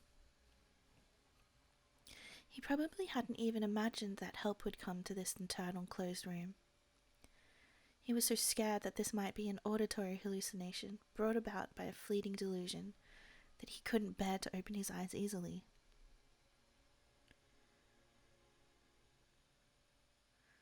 Cannon grabbed Butler by the arms and dragged him into the room.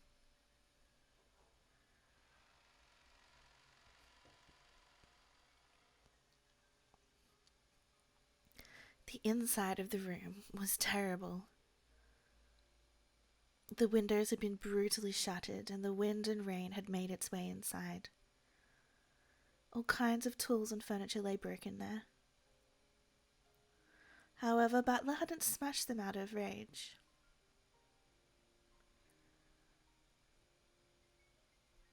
The curtain had been removed, torn, and twisted up into a bundle. He had probably used trial and error to see if that could be used as a rope for some trick. He had tried using everything in the room, exploring all possible options of escape. The traces could be seen throughout the room and even in the bathroom. The empty bathtub was stained with just a bit of blood, and the nippers lay there on the bottom. To protect this tale, he had nearly been prepared to accept Berncastle's brutal method of escape, cutting himself into pieces and washing himself down the drain. He was even willing to tear apart his own body to protect the game that Beato had entrusted him with. He had probably questioned himself over and over in this bathtub, wondering if there was any other way out. By the clock of the game world, not even a single day had passed. However, just how many years had it been in that closed room of the logic era? When faced with an endless span of time, any way of it ending it, no matter how cruel, is tempting. However, he had rejected that until the very end. And even in the last moment when his heart died, he had wanted so much to show his iron will to escape from this closed room that he had chosen to fall here in the corridor, with the chain still around his neck. Battle-sama, it's Cannon. Please, come to your senses. He wiped Butler's face with a towel wetted in the sink. In response to that cold sensation, Butler's heart slowly started beating again.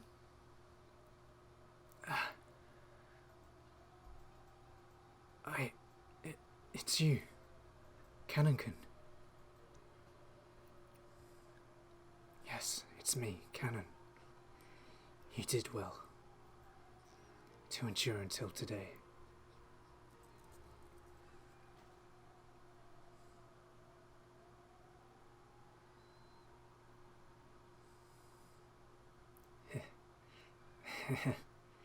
Looks like I slipped in just a little too much.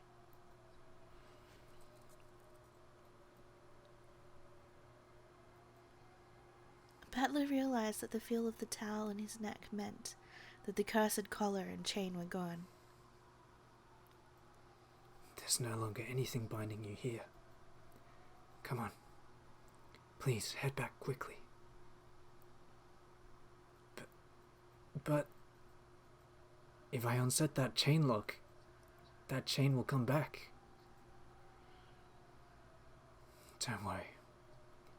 No longer does any chain exist to bind you, Battler Summer.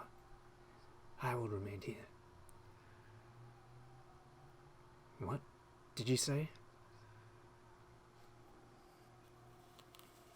By now, Battler knew the terror of this endless closed room better than anyone else. So he was more filled with shock than happiness. Shock at the determination of the one who was willing to become the new prisoner. I will be fine. There is no need to worry. But... Battler Summer, isn't there still something you have to do? I... Go back, quickly. There is someone fighting in your place. And there is someone awaiting your return. Will you not go back? His stern words and gaze shot straight through Battler. Are you sure? Yes. That will be fine. This way I can repay my debt from back then. Debt? Do you owe me something? You aren't the one I owe, Battler Summer. It's okay, so go.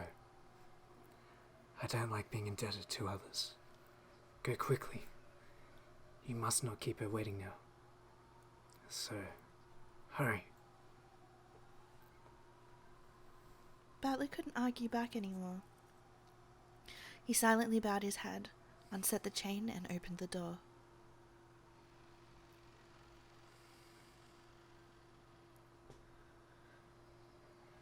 Cannon had remained in the room, so no chain appeared about Battler's neck. He could leave this closed room just by running out. The happy-sounding voices that he had heard at the far end of the corridor had been replaced with an excited chatter. There must have been some sort of strange disturbance going on. As Cannon went out into the corridor to see... The merciless collar and chain had already captured their new prisoner. He would remain inside this endless closed room. Why does it do this? Why do you do this? Narration. Just keep reading it. In Battler's place. Cannon-kun, I feel the same. About what?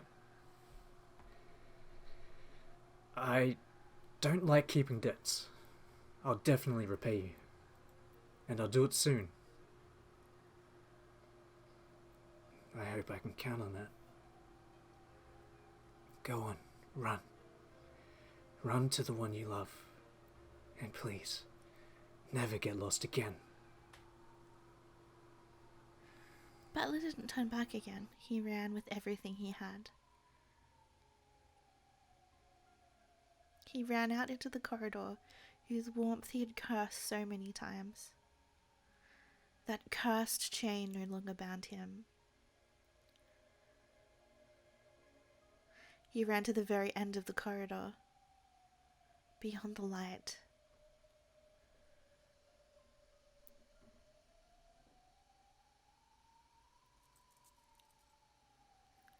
Cannon, still connected to the chain, watched him go, then quietly returned to the guest room. Now he only had to worry about his own job. Stay in this room and fix the fix the error in logic. Now, I set the chain lock. As soon as he said it, the chain disappeared from his neck. Then, if he hid in the one place Erica hadn't checked, the broken logic would be fixed. The closet door opened slowly. It was well oiled and opened without a sound. It was cramped inside and dark. This tiny space is the last place I'll see. As long as I remain hidden in here, the logic will be preserved. That's an easy job. Easier than caring for the roses.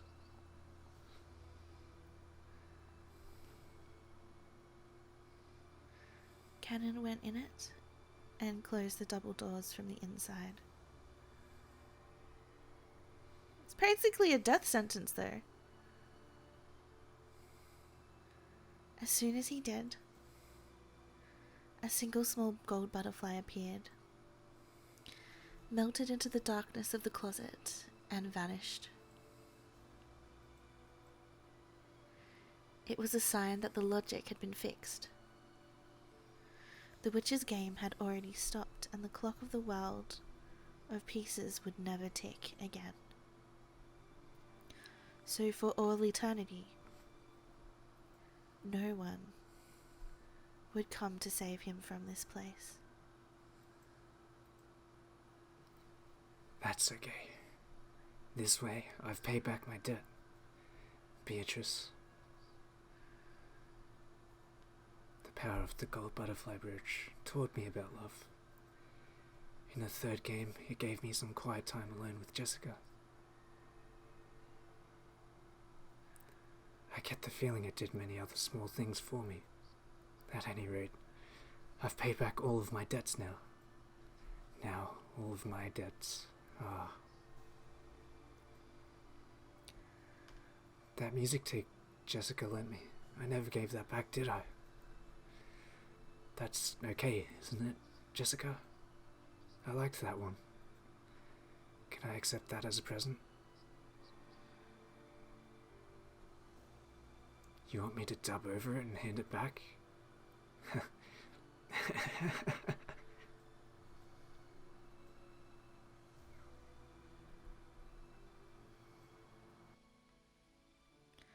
Slowly, Cannon's body began to melt into a cloud of gold butterflies. This is sad! And after the inside of the cramped, dark closet glittered like a golden planetarium,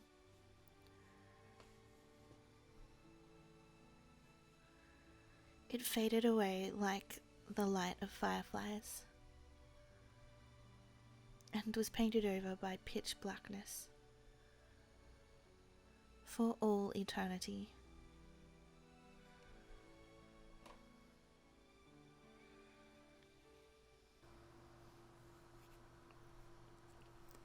The price of losing to your sister in a gun game.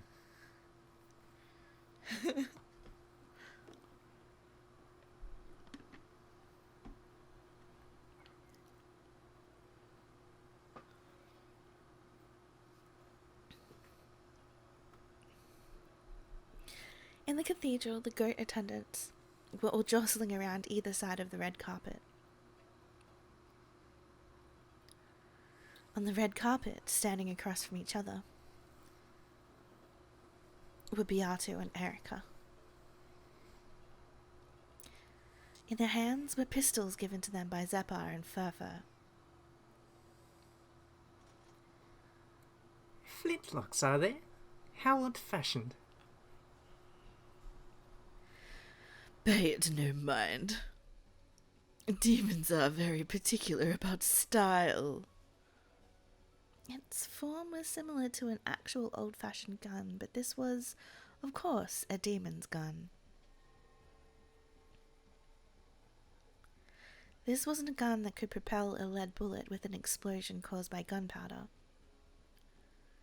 Like the pistols used in the duel between Shannon and Cannon, whose bullets had contained a magic that would always kill. These pistols also had bullets that were not made of lead.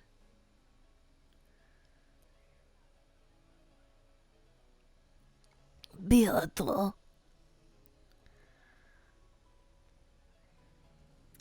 There's no need to worry. She went easily, and you'll have to deal with her insults again, Leah. When this match is over, we should ask to be paid every now and then. Paid every now and then.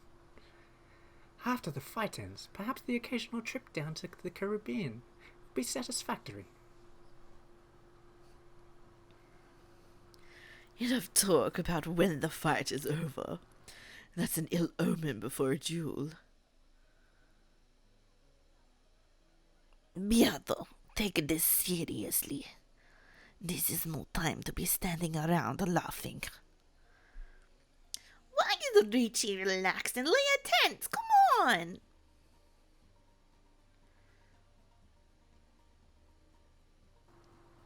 Beatrice Summer! Summer, you can do it. You can do it. You can do it. Beatrice Summer is at a disadvantage in this duel. Why? Normally, witches are able to use strength in numbers to achieve victory.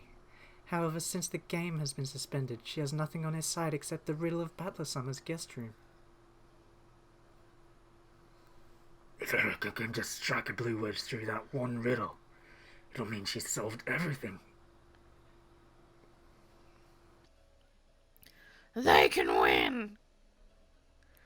I believe in Beatrice Summer! And Battler Summer! Our two masters!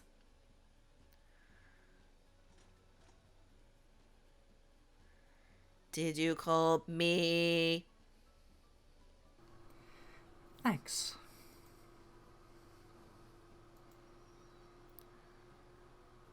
For once, it feels as though our chances of winning are 50-50. So I'd like to thank you beforehand. It is simply my job. There is no need to thank me. In the last It's game, raining. when you protected me after I lost pathetically, I was happy. That was the first time in my life that anyone has ever protected me. Even my master has never done so. All she has given me is a way to cancel out my pain by exposing the truth of others, so that everyone ends up hurting each other.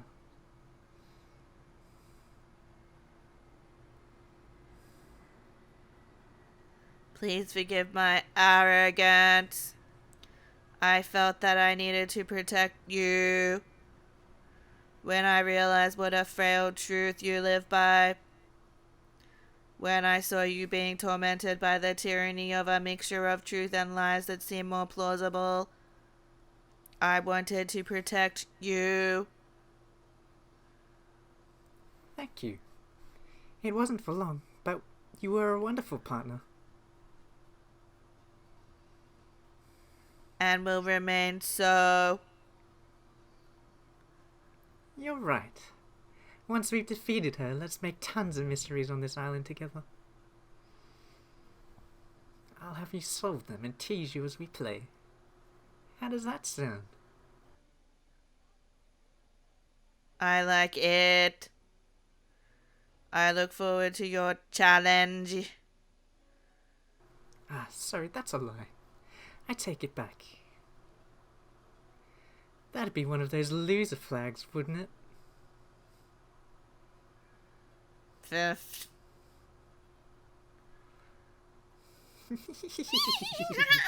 What is that laugh? I don't know. That's not a Dylan or I don't know who's laughing. It's Dylan Ha or ha ha America. ha ha ha ha ha ha. Was that what you sound like? Yes. Now, are you ready, duelists?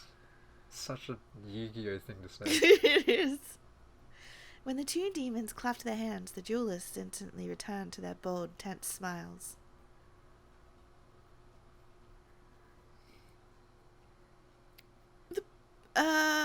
Yeah. The bullets within those magic guns are not lead. They are bullets of red and blue truth for the battle between mystery and fantasy. As long as you possess truth, your bullets are endless. However, being hit by a single one means instant death.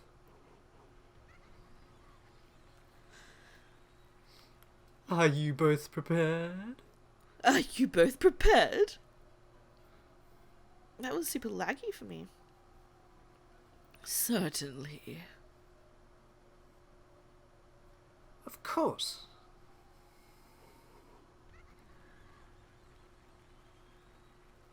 Lady Lambda Delta. Lady Lambda Delta, a great and powerful witch of certainty, and member of the glorious Senate. Please come forward. Will you swear to oversee this duel?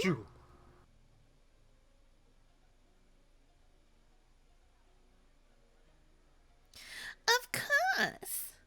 I swear it. The crowd split and Lambda walked forward with Burncastle by her side. She looked between the faces of the two duelists. Then she took out an envelope with the seal of the one-winged eagle and lifted it high. Beatrice sent me her revisions to the tale inside a sealed envelope. After inspecting it, I find its contents to be valid. I proclaim that the logic error has been avoided. The chain lock is still set, and without any contradictions with any red truth made up to this point.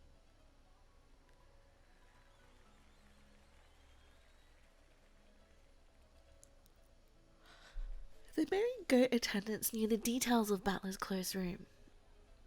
They realized how difficult it was.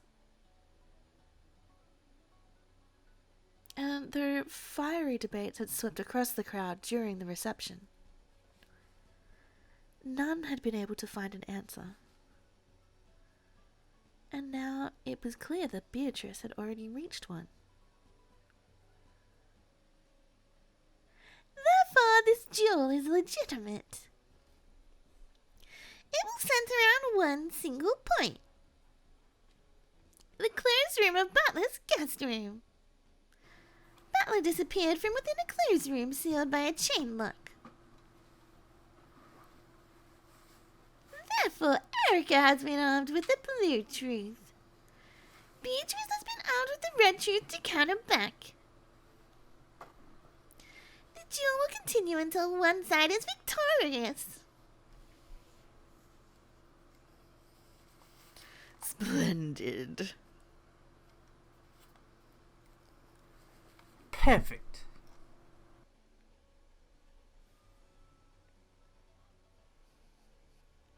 Okay, well then, Beato.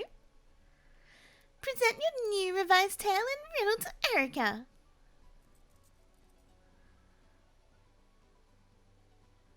Cannon used magic to escape from the cousin room without breaking the seals.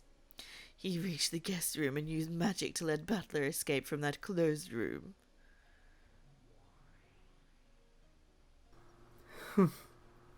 What a foolish tale.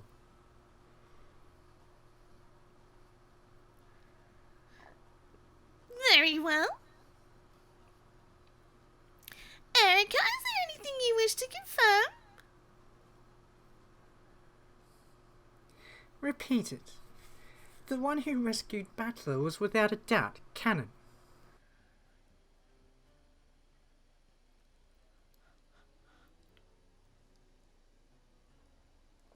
Very well. The one who rescued Battler was, without a doubt, Cannon. Repeat it. Battler and Cannon are different people. I'll say it. Battler and Cannon are different people. That's enough.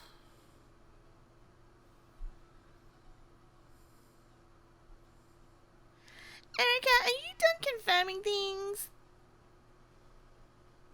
That was all I needed. I've already decided how to fight. Okay. Let both sides load their bullets. Erica turned around, pressed her finger against the barrel of the pistol, made her blue truth into a bullet and pushed it in. There was no rule saying that she had to turn away, but she didn't want her expression to be read. Or it might have been because she couldn't stand the tension of looking at Beato's bold smile. Beato had already finished loading her red truth. She waited for Erica to finish while calmly puffing on her pipe.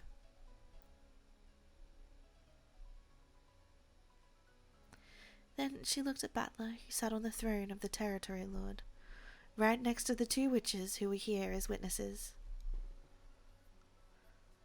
Battler's consciousness was still hazy. However, he apparently understood that Beato had come to duel for his sake, so that he could be saved. It was all he could do to just look at oh my goodness. It was all he could do to just look at Beato with those sluggish eyes. But a flood of emotions passed between them. There was no need for words. A look was enough for them now. Erica closed her eyes tightly, her fingers still up against the barrel. At that moment, her stunning powers of concentration made all the distractions of the outside world disappear. Good. It's always been like this, but my concentration really is good. Are you ready, me, Furuto Erica? First, let's lay out the situation. Battler disappeared from that closed room. The chain lock is set. Did he disappear by magic? Of course not. There has to be a trick. Cannon didn't save him with magic. He just came, took Battler's place and set the chain. Everyone knows that much. The problem is the next step. No, it's actually the step before that one. Cannon was in the cousin room in the guest house. That room was completely sealed with packing tape, and it's been proven that the seal was intact until the time of the logic error. In other words, Cannon escaped from a closed room that was absolute, with no chance for excuses or twisted logic. Good! This is why she called it a simple yet ultimate closed room. How did he escape from the perfect closed room known as the cousin room? If I got stuck thinking about only that question, I'd be no better than your average kid detective. That room is a perfect closed room, so there is no way to escape. In other words, trying to think of ways to escape from there is just a waste of time. The real question is how Cannon was somewhere outside the cousin room when it was sealed. The cousin room is a completely sealed can. If he was in there when it was sealed, then it's already game over. In other words, at the time the cousin room was sealed, he wasn't inside it anymore. Let's look at the time I checked everyone's locations and sealed the rooms. That's the most suspicious part. At that time, we have the 5 people in the next room over, whom I confirmed with my own eyes. Hideyoshi, George, Kumasawa, Shannon, and Nanchu.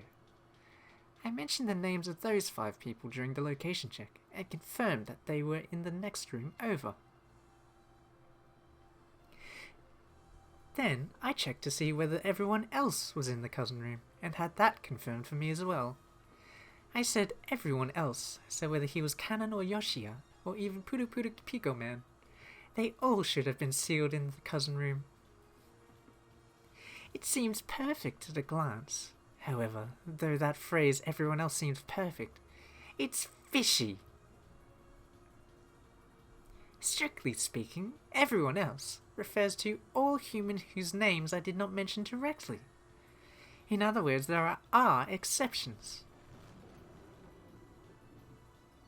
For example, it's been confirmed that Hideyoshi and George were in the next room over. So, humans with the name Hideyoshi or George don't need to be inside the cousin room. It seems that Cannon told Jessica that his real name was Yoshia. But that was no red truth. In other words, what if Cannon-kun's real name is the same as one of those in the next room over? They seem to be about the same age, so let's use George. So What if there were 2 Georges in that room? That doesn't violate the red truth saying that Hideyoshi, George, Kumisawa, Shannon, and Nanjo are in the next room over. Let's say that Kanon's real name was Tanaka George. Both Ushiromiya George and Tanaka George could exist in that room at the same time. In other words, there were 6 humans with 5 names. It looked in my eyes as though there were only 5 people in the next room over, but a 6th person, Kanon, was hiding somewhere. I don't have the detective's authority, so it wouldn't be that difficult for him to fool my eyes and hide. I see. The double name trick. Stupid. So stupid. Alright, I've made my logic. Kanon, who was hiding in the next room over, not the cousin room, left by the window after the seals were placed.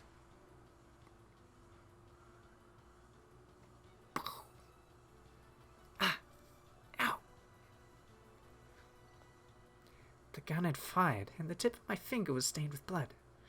The Bluetooth gunpowder had exploded. Ah! Damn it, I've already had Dylanor seal that one. Bluetooth arguing about the window of the next room over is forbidden, so I can't use it.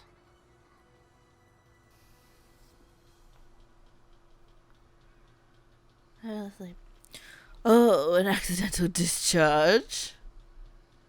Careful now, guns can be dangerous.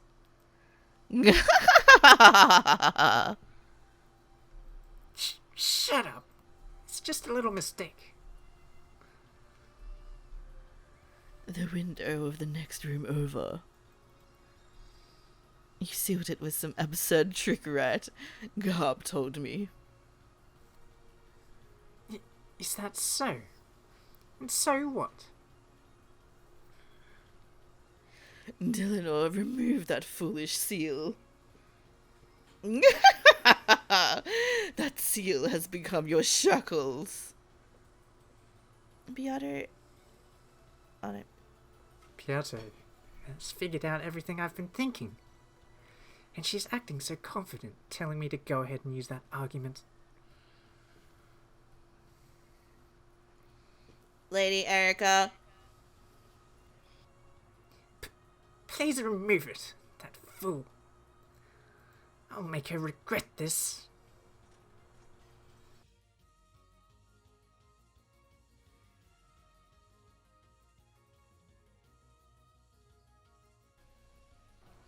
It seems you are ready, duelists.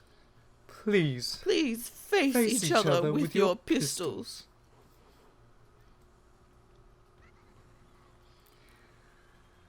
Then fire. Fire with spark. Then fire with the sparks, With the sparks of truth. of truth.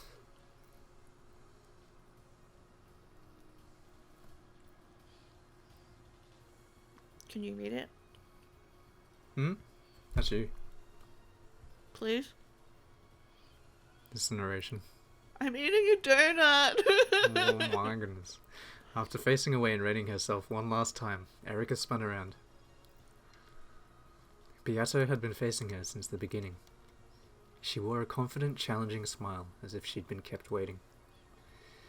Then, without any signal, the two slowly raised their guns, pointing the red and blue glints that hid within their barrels at each other.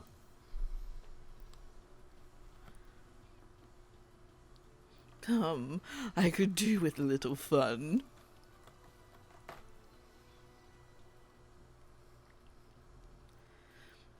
Begin. First is how Kanon escaped from the cousin room. I'll use that as my bullet.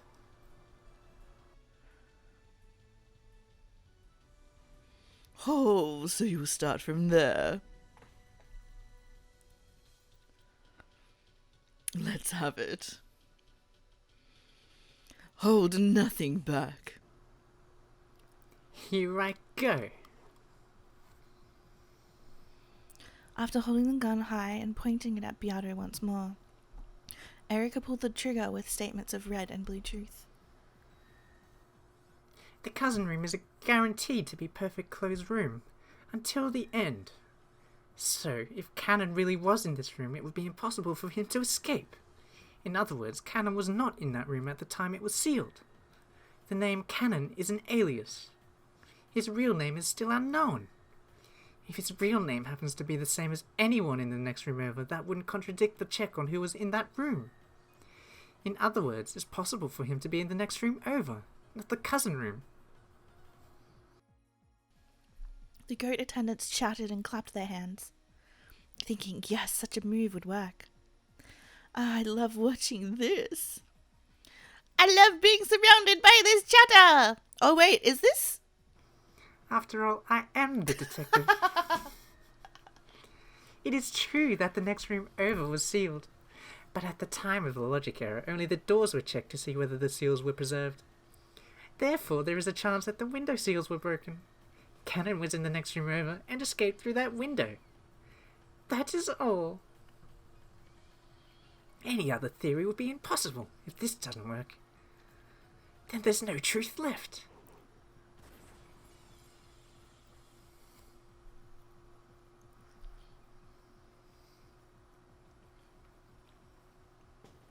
Sorry. Donut lady. As soon as she said, that is all, both of them fired at the same time. After the blast rang out,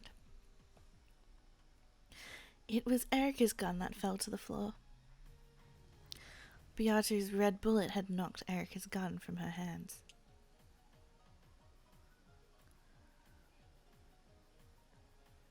Was it arrogance or confidence?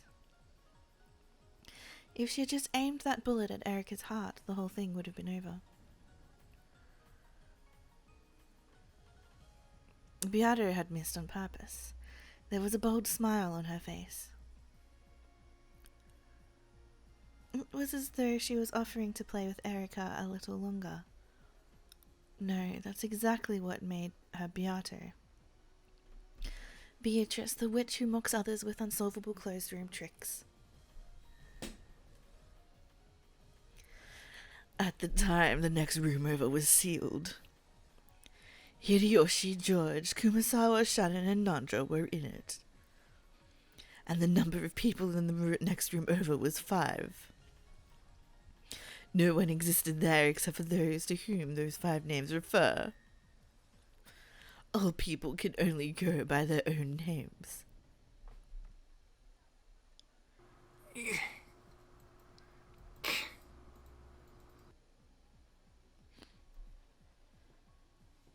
It was a thoroughlessly merciless red truth. It was simple and severe. Now that the number of people had been limited to 5, any leeway for Cannon hiding there had been completely denied. Also, it was now clear that only people holding those 5 names existed within the room. Erica couldn't even make a new theory by suggesting that one person held 2 names, so that the 5 names referred to only 4 people. Which would let an unnamed Cannon sneak in. Furthermore, the part about how people could only use their own names was a fatal blow that cut down countless theories.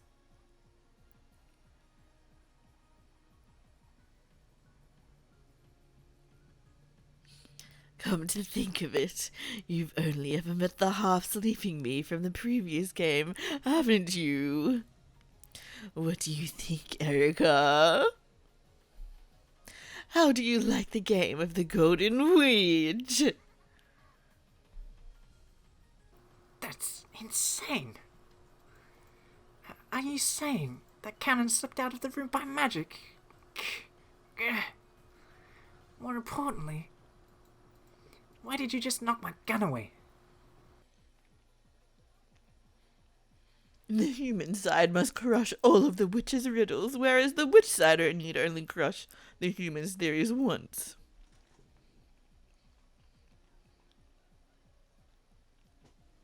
So I decided to have it be even. Even? I have decided that I'll make my victory condition the destruction of all of your theories. I've won the riddle of Cannon's escape, but there's one more. Let's return to the first battleground, where you gave battlers so much trouble.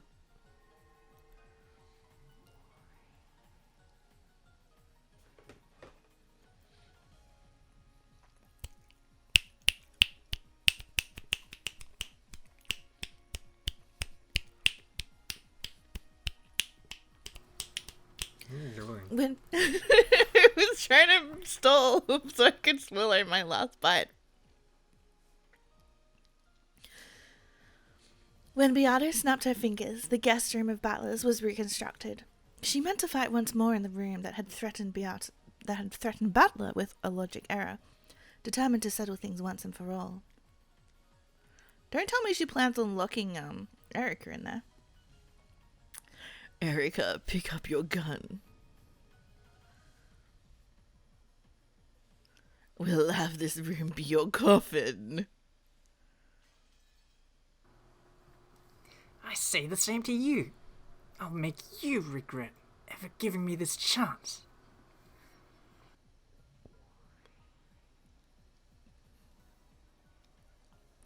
Witness, allow Erica to use X.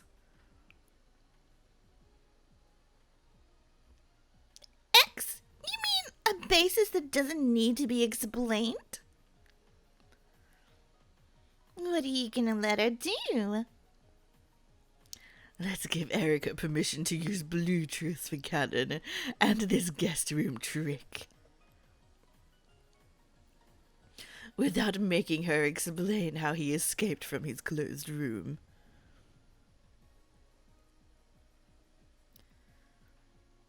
A theory explaining how Cannon saved Battler would also need to explain how Cannon escaped from his own closed room, or it would have no basis.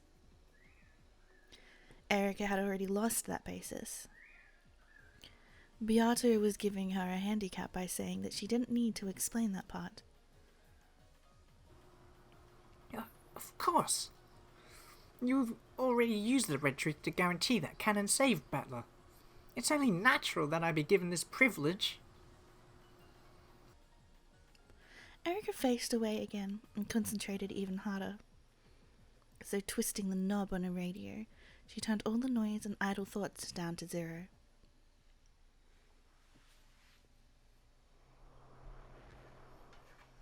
Let's go, Ferudo Erica. Detective Ferudo Erica. As long as Cannon reaches this place, rescuing Battler isn't hard. The trick is as follows. Cannon used some kind of escape trick X to reach the front of the guest room. While I was busy in the bathroom, Battler left the closet. Battler undid the chain lock. Battler went outside. Cannon entered in his place.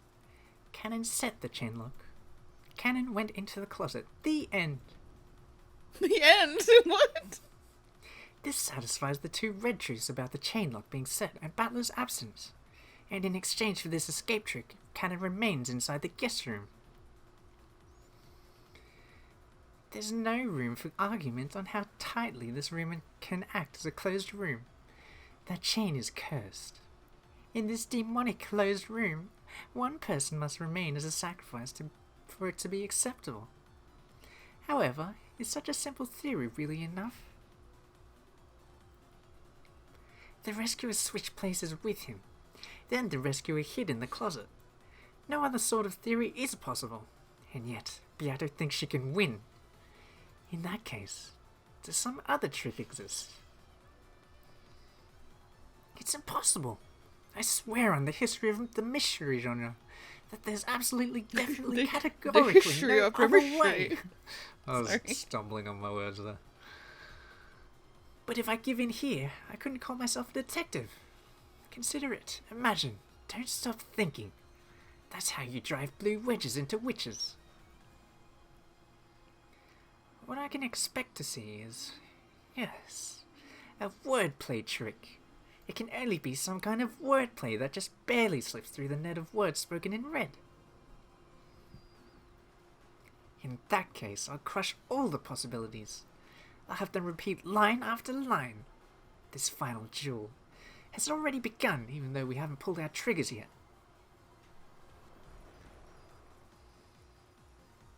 Repeat it. At the time Battler was rescued, only Cannon entered the guest room.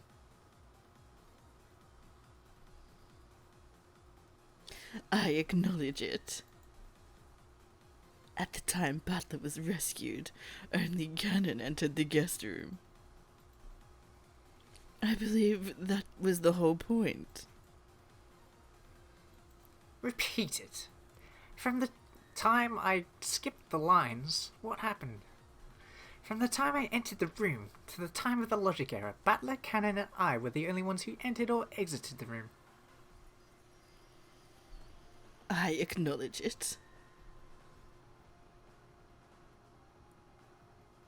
From the time you entered the room to the time of the logic error, you, Battler, and Cannon were the only ones who went in or out of the guest room. Repeat it. This refers to to 3 people. I acknowledge it. It refers to 3 people, you, Battler, and Cannon. Confirming definition. Can I assume that when you say 3 people, that it's equal to the number of bodies? You're saying that 3 bodies went in or out of the room, right? I've had enough of things being mixed about with names and numbers of people. I want this point to be clear. Of course. 3 people, in other words, 3 bodies, went in or out.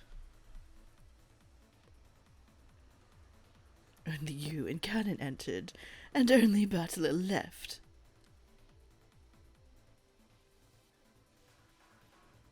It has already been said in red that all people can only use their own names. Therefore, the names Erica, Battler, and Cannon can only be used by those people. Repeat it. I am not the rescuer.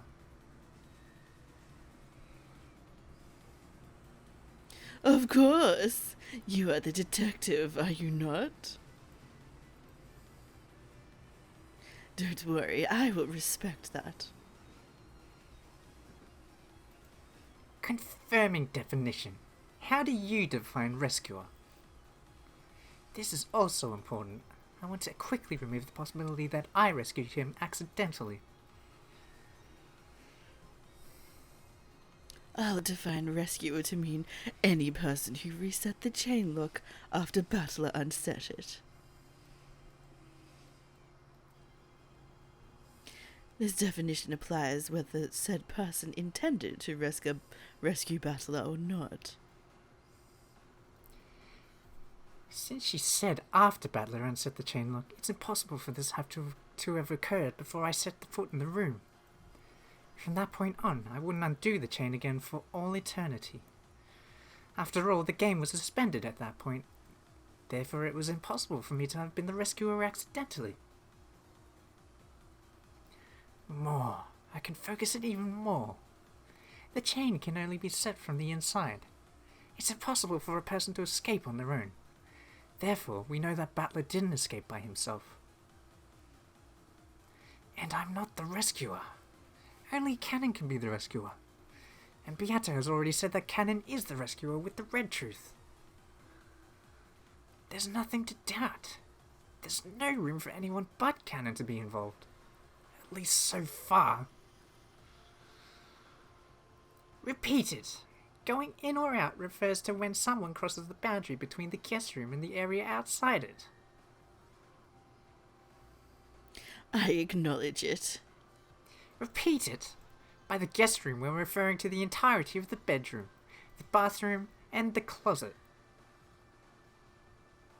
I acknowledge it.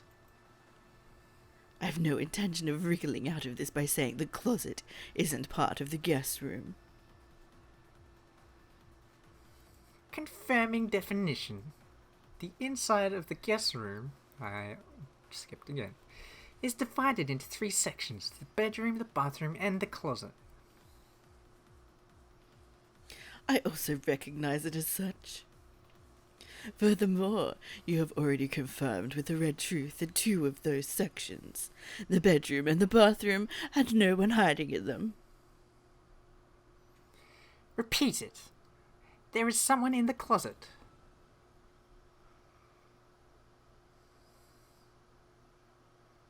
I refuse. Why is that?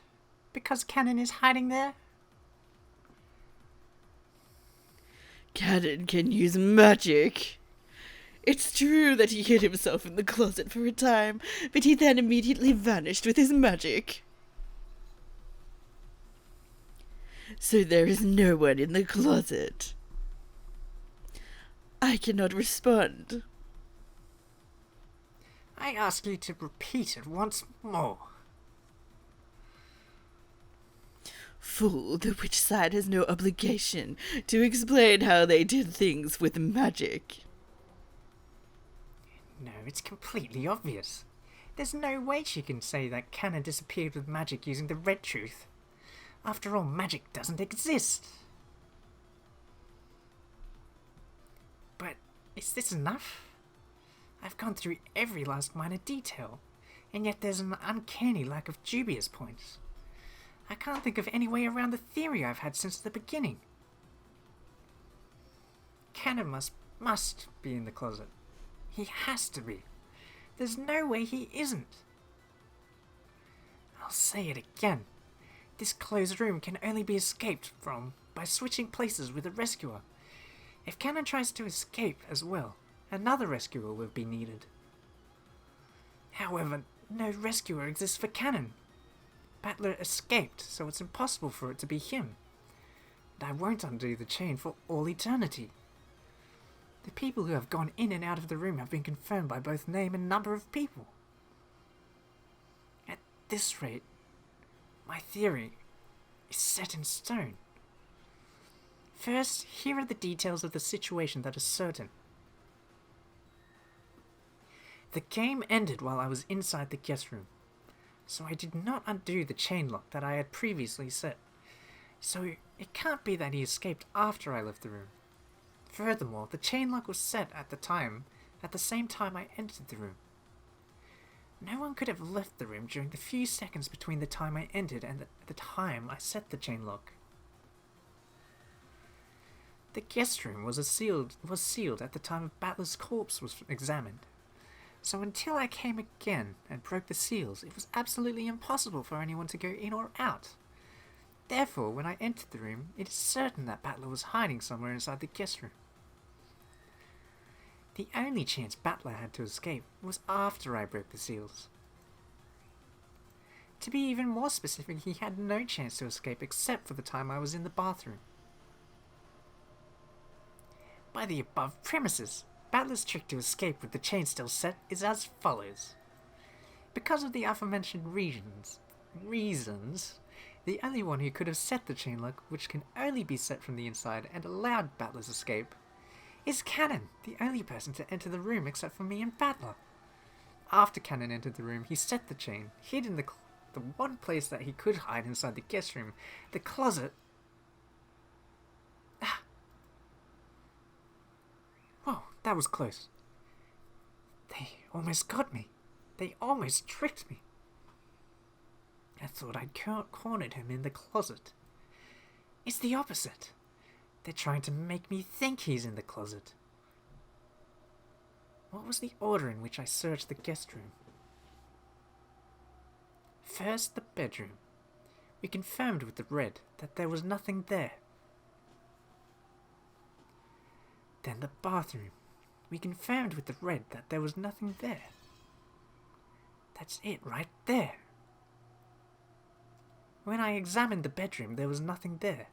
However, while I was investigating the bathroom, Cannon slipped out of the closet and hid again somewhere in the bedroom.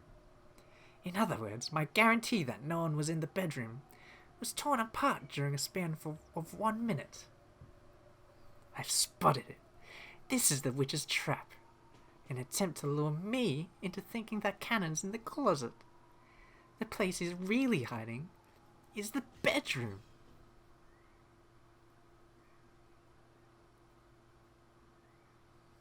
Are you even awake? I am now. By the power of sugar.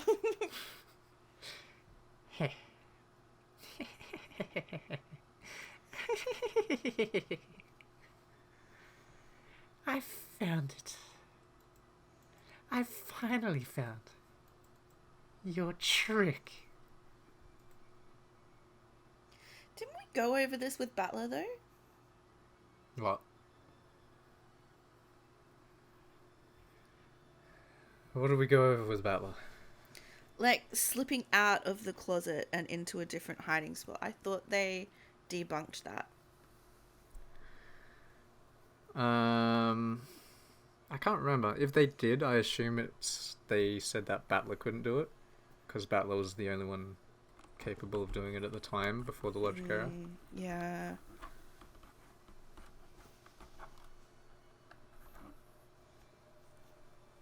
That was a close one. If I'd been one step slower, I'd have said there was nowhere to hide except inside the closet. And then she'd just say that the closet was empty. Huh? No, wait. It works the same way in reverse. I see, now I get it. It's a logic switching trick. Damn that Beata. So, in resolving the logic error, she's discovered this strange trick. If I only notice the closet, she'll have Cannon hide under the bed. And if I only notice the bed, she'll have Cannon hide in the closet. Even though either one would be right, I'd lose no matter which I chose. Unless I expose both at the same time, I can't checkmate her. Incredible. I've never heard of such an unfair trick. If it was a sleight of hand, it'd just be a cheap one. If it was a mystery, it'd just be cheating. However, in this witch's game, it's a legitimate logic trick. In chess, it'd be called a double check. No, a discovered attack. Or wait, would it be a discovered double checkmate? Even though this sort of logic would be a foul trick in the mystery genre. In this world, where witches and mystery war, it is such a refined board layout. The beautiful placement of the black pieces that cornered my white king almost felt like an art. Why does she sound like a food connoisseur? Yeah, she is. Just like the subtle bitterness of this burger. So beautiful that if I were a god in some old legend, I might wish to stick it in the sky as a constellation. That beauty even brought tears to my eyes. For the first time, I felt In honored forever. Sorry. at being allowed to participate in this game of truth and witches as a human. And unironically, it taught me, the one who had always believed in a single truth, that there isn't necessarily just one truth. If I just broaden my perspective, I can see completely different truths.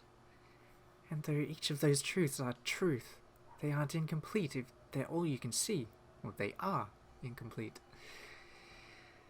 In my life until now, just how many truths have I missed because I was blinded by some trivial truth? This is the true nature of the world.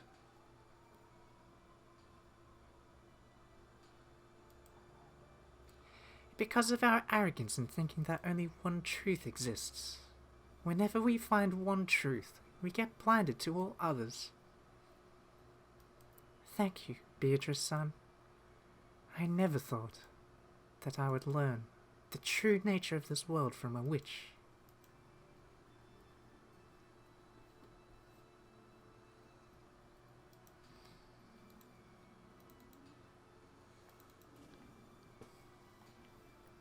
Slowly, with No, a soft and me too. quiet gesture, like a flower opening the morning dew dripping down its side, Erica raised her gun.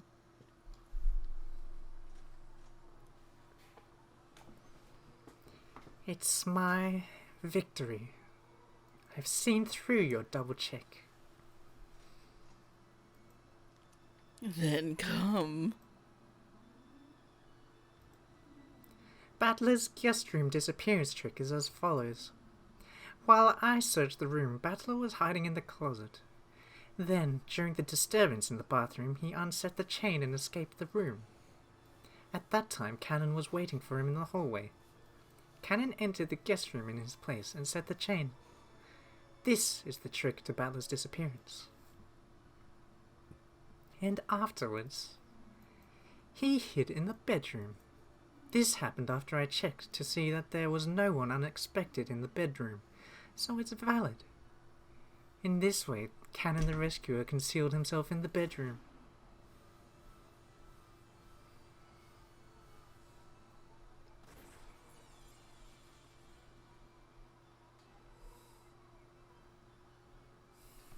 Erica's blue bullet flew in a strange arc, became a wedge of the blue truth, and pierced straight down through the bed and the floor beneath.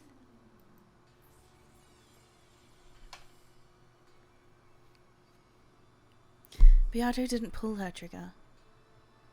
However, she did quietly argue back with the red truth. Cannon does not exist in the bedroom. Ooh, the goat's attendants oh my goodness. The goat attendants gasped. Erica had apparently been defeated and denied by the red truth. For the goats who couldn't see more than a single truth, it probably looks as though I've lost. He switched it again.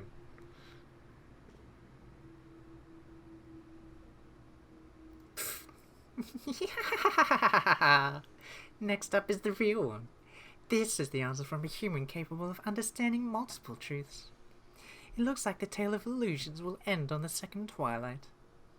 So, why don't I carry out the remaining twilights? And open the door to the Golden Land. If you were to disappear, then it should be surrounded by your golden roses. Oh, wow. The fires of blue truth flashed at Erica's feet, and she loaded a blue truth bullet once more. That overflowing blue power was now making her entire gun burn with a blue flame. She wasn't aiming for Beato. She was aiming behind Beato. At the closet. Now that the bedroom has been denied, you've nowhere left to run. Die, Cannon!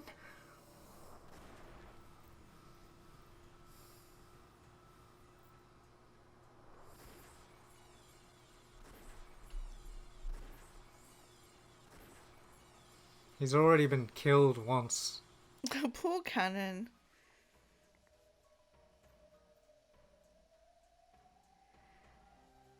The 5 wedges of blue truth she released shot right past Beato's cheeks, hair, and shoulders. Then pin-cushioned the door to the closet to gouge whatever human was inside to death. The 5 wedges slammed into the door in a vertical line. In other words, on the 4th twilight, gouge the head and kill. On the 5th twilight, gouge the chest and kill. On the 6th twilight. On the 7th twilight. On the 8th twilight, gouge and kill and kill and kill. After being gouged by so many thick and sharp wedges, the human inside wouldn't stand a chance.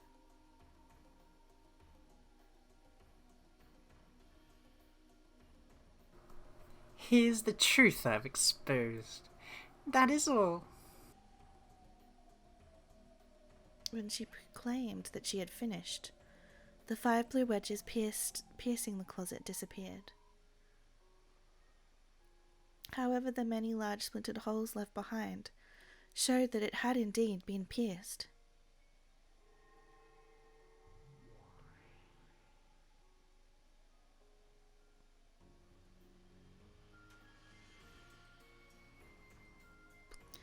Then, as though this completed the ceremony that led to the Golden Land, The room that had been created around them became countless golden flower petals and drifted away. By now, the duelist and the crowd of attendants were surrounded by the golden rose garden of the Golden Land. However, the closet behind Beato remained. It stood there all by itself, like a coffin. Then, as though teased open by a dreary wind, the hole-covered closet door slowly opened.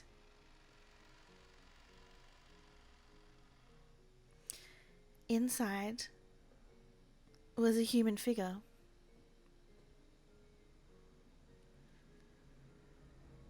That figure was covered up to the head by what appeared to be a greyish robe. Of course, that also had large holes showing that it had been stabbed into. Eventually, it became clear that this was not a robe, but a raincoat.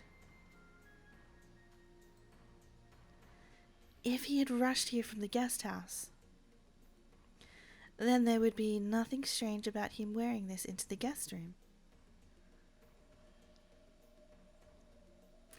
Then, with a rustle, the raincoat lost its human shape, crumpled, became a cloud of gold butterflies, and disappeared.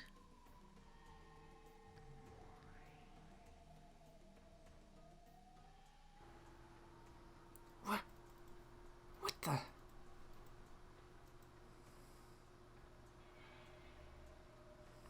Inside the coffin of the closet, nothing remained except an empty darkness.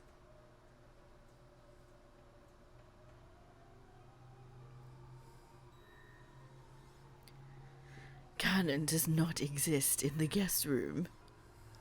Of course, this includes all parts of the closet, the bedroom, and the bathroom.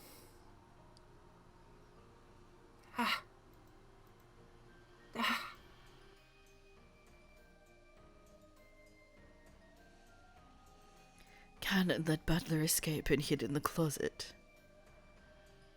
Then he used magic to disappear. This is the witch's truth. That is all.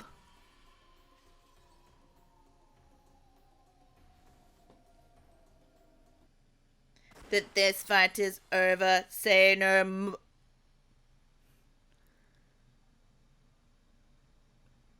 And the winner And the is... winner is Beatrice!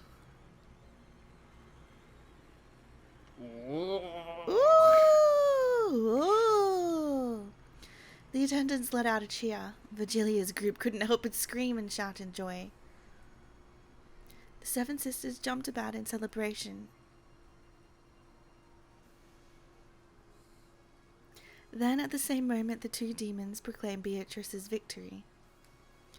The head's ring worn by Erica, who was slowly crumpling to the ground, and the cursed ring on Battler's finger both burst.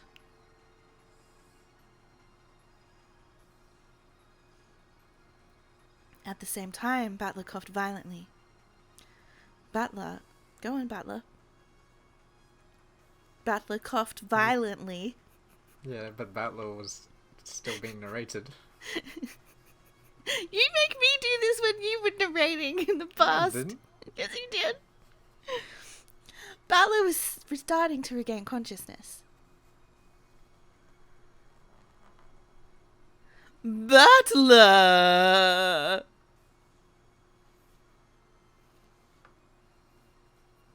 Wait, why is she crying? This is not normal Beatrice. She's happy. She saved him.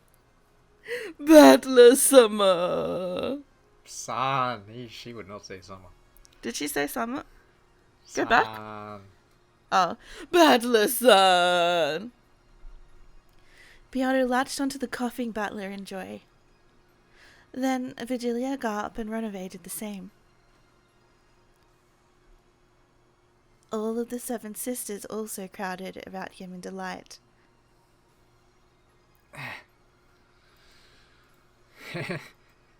What a nasty trick. Are you sure something like that will count? With a trick like this one, those humans will start complaining again about how this is no mystery. No, it was a splendid trick. People without love cannot see it. Battler-san. Battler-san.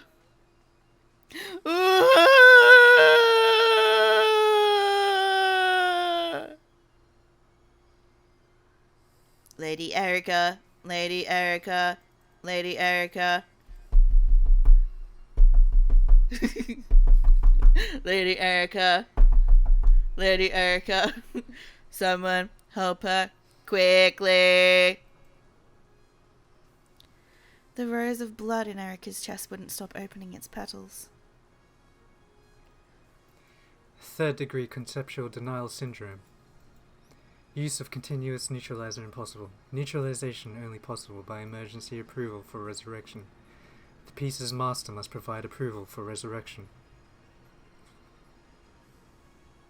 Lady Barncastle, give your approval for her resurrection. Lady Barncastle, where did she go? Search request to ceremony guards. Find Lady Berncastel. Understood. All siestas, data link. Search format.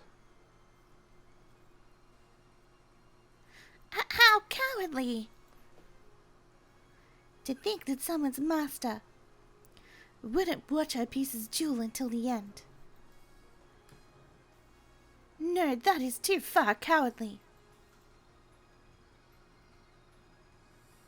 Erica, who was being held by Dillinor, had already realized that her master was nowhere to be seen. But she didn't feel lonely.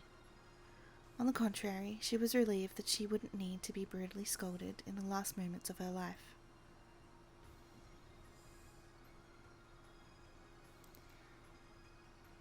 Gods and demons. Gods and demons. Please pass on the story of her noble passing. Noble? Ha! The bad guy is supposed to die pathetically and make the main character look awesome.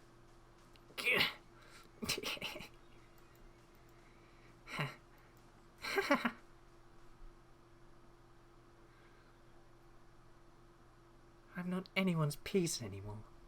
I can finally control my own role.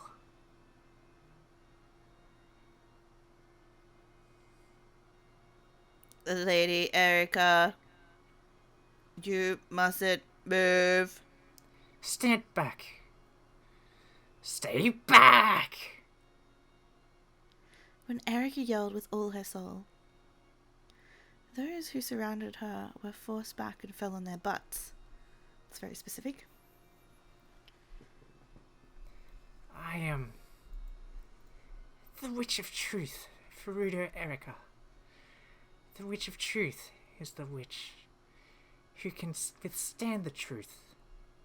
Now, I can finally accept the real truth about myself.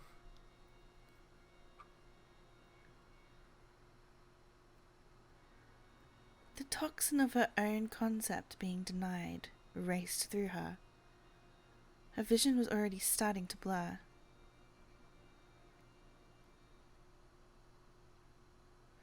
At the other end of her twisted range of vision were Butler and Beato hugging each other and looking at her. Their expressions are firm. That's okay. Pity and sympathy would only make me look more pathetic. For a loser, that sort of expression is the best.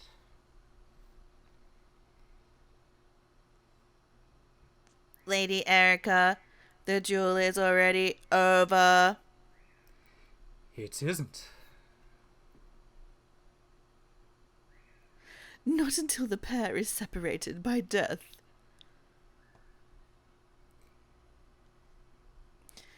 We won't let We won't anyone let disgrace anyone her disgrace final her moments. moments. The two demons grabbed Dylan's shoulders and held her back. Dripping blood, breathing heavily, and with an awkward gait, Erica walked towards Beato and Battler despite it all.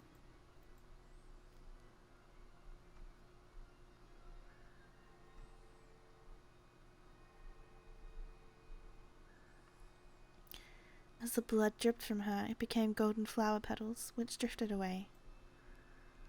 So as she walked, she looked both divine and beautiful. The duel wouldn't end until one of them died. So even though it had been settled, it hadn't ended.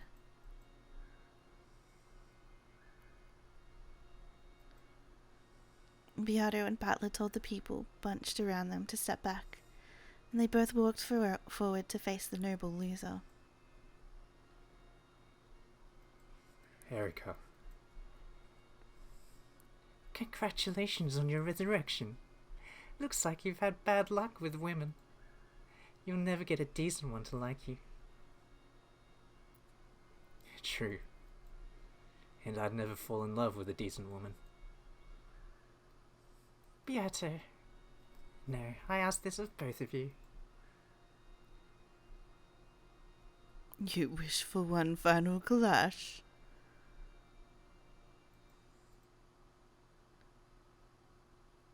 Erica. Very well. We are not so boorish as to refuse your noble request. Thank you.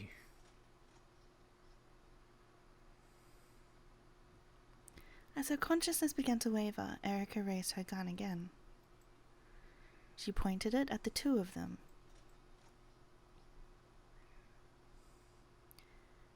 Beato also raised her gun to point at Erica.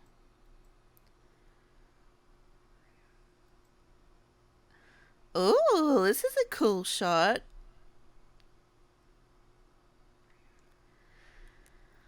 As her consciousness began to waver, Erica raised her gun again. She pointed it at the two of them. Beato also raised her gun to point at Erica. Then Battler placed his hands on hers.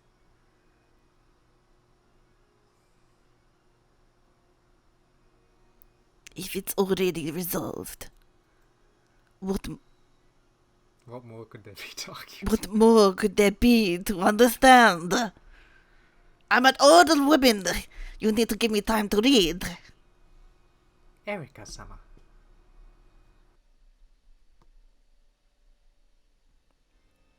Why? Is there nothing I can do at a time like this?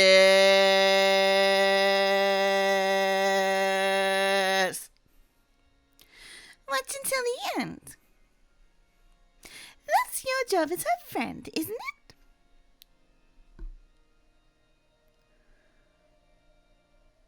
Both sides silently loaded their bullets of truth without saying a word. The colour packed into each barrel was red. So, though neither side spoke, did they both know what trump card the other would use?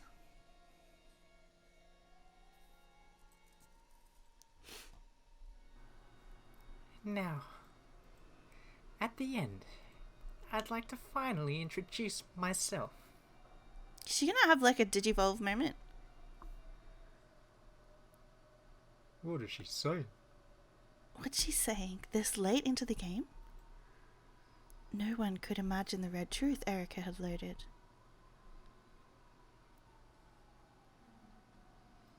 Beato, are you sure?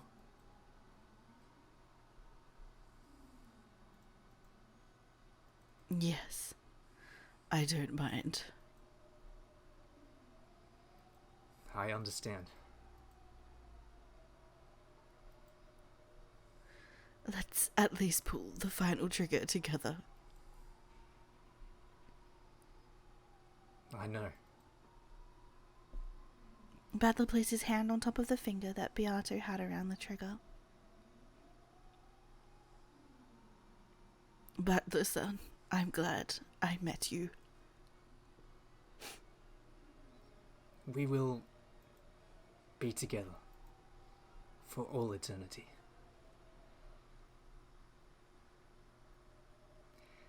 Ah, you just had to flirt right in front of me. It's pissing me off. You know, I really can't stand teary farewell scenes. Yes, the bad guy really does need to wear this face at the very end. That's a nice look. Married life with you would probably have been fun enough to make me vomit. Of course. I'd spin you around every day, locked up in a world of pleasure that would make you forget Beatrice something. Beato-san in a second. Ha! It's 1,000 years too early for you to capture Butler's heart, little girl. You've never looked cuter than you do now. I guess both of us really do need to finish it this way. Come. This is Detective Furuto Erika's final parting line. And self-introduction.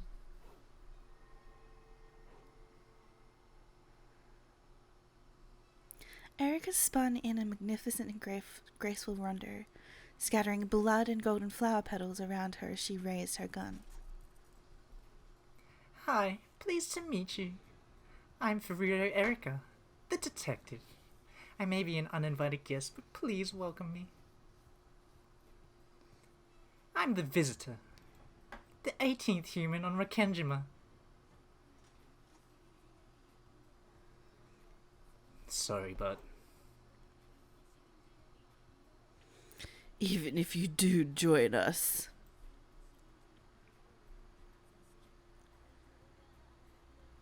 That makes 17 humans.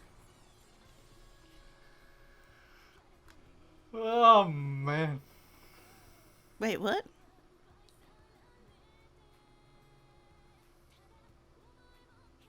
Does that mean Butler doesn't count himself as a human? Hang on. Credits should be rolling, but it's so laggy.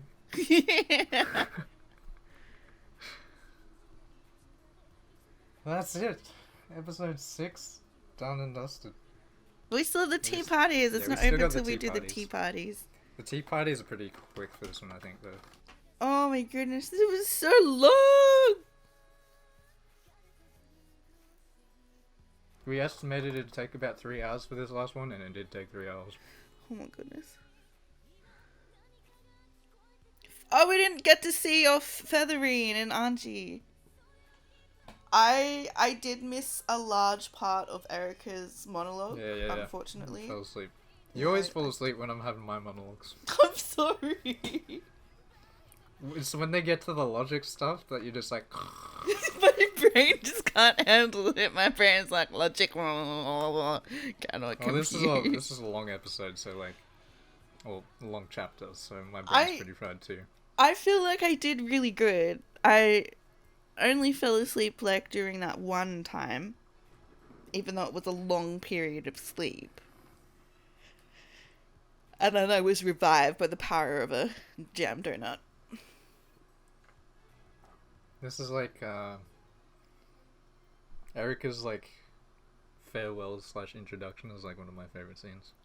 Erica's? Yeah, just how she's like... The music, her attitude... The music's pretty and then just, cool, like, yeah. The whole like... I'm the 18th person on the island, and then they're like, yeah, even if you join us, there's 17 humans. Oh, because she's not here. Can you figure it out Oh! already? Because she's a witch. No. There's No? been so many hints. 17 humans. I Butler's a could just- ghost? No, I could give you like... I could wait till episode 7, because episode 7 is like a big... Like, okay, if you're really that dumb, we'll give you the answer to your face. But I'll give you the hints. 'Cause I promised I'd give you the hints, like, back when we started, like, I think just reading, even. I don't remember that. So, like... I do have to go in 10 minutes, just letting you know. Yeah. I'll give you some parting questions to contemplate, I guess. Okay. So, like, the whole battle, the love battle with Shannon Cannon, George, Jessica, Beatrice, Battler. In logical sense, why... Can you think of a reason why they would have to do that in order for, like, one of the pairs to succeed?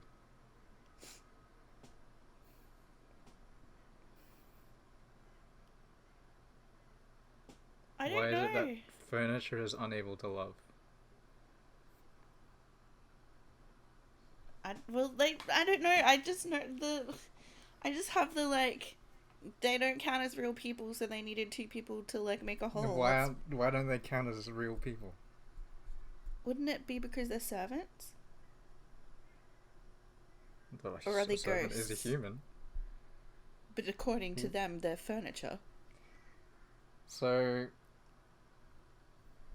why is it that when Shannon won the duel, Cannon disappeared from the room? And Because he Beatrice never disappeared existed too. in the first place? Well, he existed, but perhaps not in the room. Perhaps not in the room. But so the ghost theory is a no-go. We're going off of logic and mystery, not fantasy. Ghosts are fit fantasy. My time traveling theory gets denied. Now my ghost theory is gone. What else was there? There's I can see again. the whole without love it cannot be seen. So that's a clue then. Why is it that? Oh man. Is it a I clue? say so much stuff. Is it a clue? It is. It is. Yes. Well, yeah, they kept saying it. And why does Beatrice love Battler? I don't know. There's a sin that Battler did towards Beatrice years ago, right? Yeah, I know. There's only one person he's made a promise to in the past on the island. But they haven't talked about that, have they? They have. It's been mentioned. And about who the person was. The person themselves has mentioned this thing. Beatrice? Well, Beatrice, but who was Beatrice? Beatrice is the scapegoat for whoever the culprit is meant to be.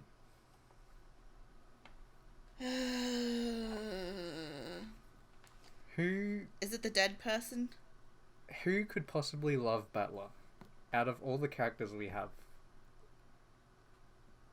there's not many options. Like in a romantic sense.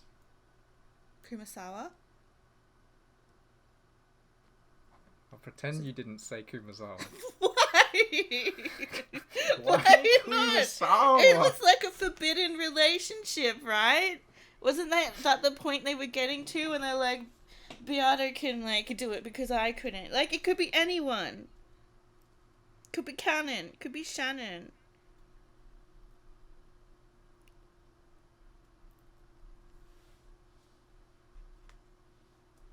He's reading what you said just now in that picture, and he's like, I can't believe she said Kumasawa. Okay, let's think. So it's only, but it's only family members, right? That's what I'm saying. Most of the characters on the island are related to Battler. So the list of who potentially loved him romantically is not Related to him. the biggest. Is not what? What do you mean is not biggest? So basically the servants are the only possible people. So then that would be Shannon and Kumasawa. Or Cannon. Nanjo. Genji. Oh, yes. But Battler made like a childish promise to one of them. They used to hang out. I feel like the only one he would have made a childish promise to would have been Shannon. Right. But that, like, goes against the whole, like, I'm in love with George that they've got going on. But Beatrice Like, was in love with... Why would Shannon... I don't know. You gotta remember, Battler left with the family for like, was it 6 years?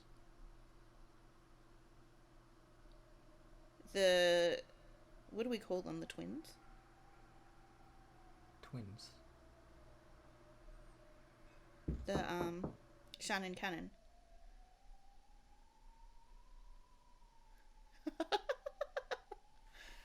Cut that out!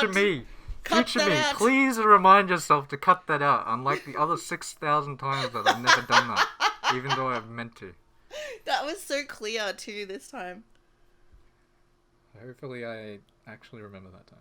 Yeah. Oh my goodness. Yeah, so like...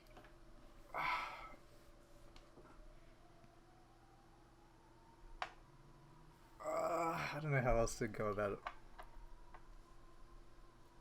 But do you follow at all about like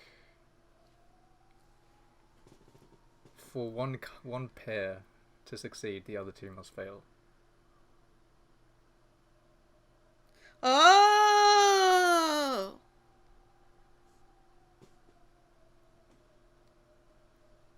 Because they're already in a relationship? So if Shannon and George make it, then Cannon, Jessica, Battler, Beatrice fail. If Shannon and Cannon make it, then vice versa, and vice versa, and vice versa, vice versa.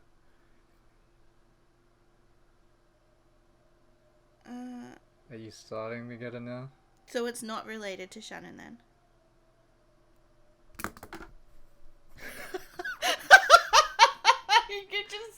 I just heard the sound of like giving up. What was your thought process right there? Well, I thought When you were you like, meant. oh. I thought you meant. I thought you. It was basically saying that Shannon and Battler like had a crush on each other when they were kids, but now Shannon's with George, so that means like you've got like two couples there, and if you want one to be successful, then if she's gonna go with George, she obviously can't be with Battler at the same time, so her and Battler fail. But if she goes with Battler, then her and George fail. Yeah, but so how would Jessica and Cannon fit into that? They don't? They obviously do, because it was a three-way duel.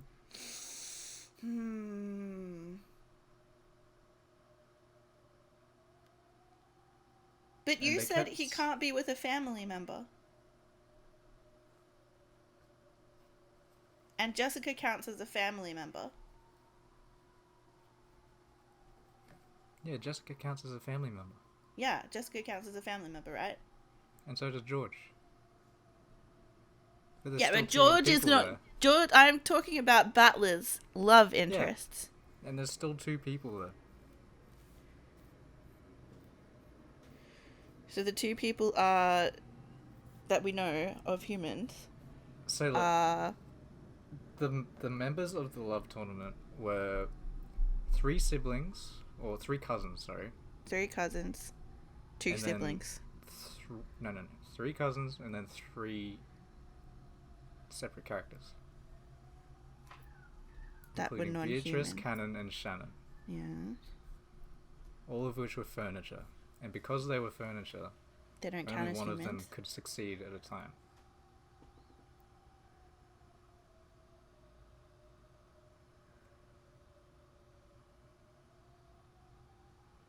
And it leads into like the whole like, I'm the 18th person on the island, and they're like, yeah, even if you join us, there's 17. So we've gone from the original, oh, there's a 19th person, X to, no, there's 18 people, and now it's, no, there's 17 people. So out of our 18 characters, one of them may not be one of them. If you get my drift. Like, I don't know. There was a lot of talk about like, I don't know how to go about it, but like names, people's names not being correct and stuff. Yeah, like Cannon's not actually Cannon's real name. Yeah.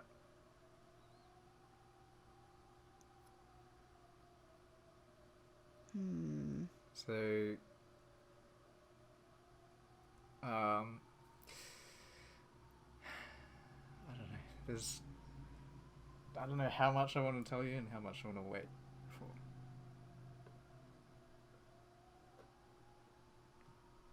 I thought that would have been enough to clue you in at least a bit.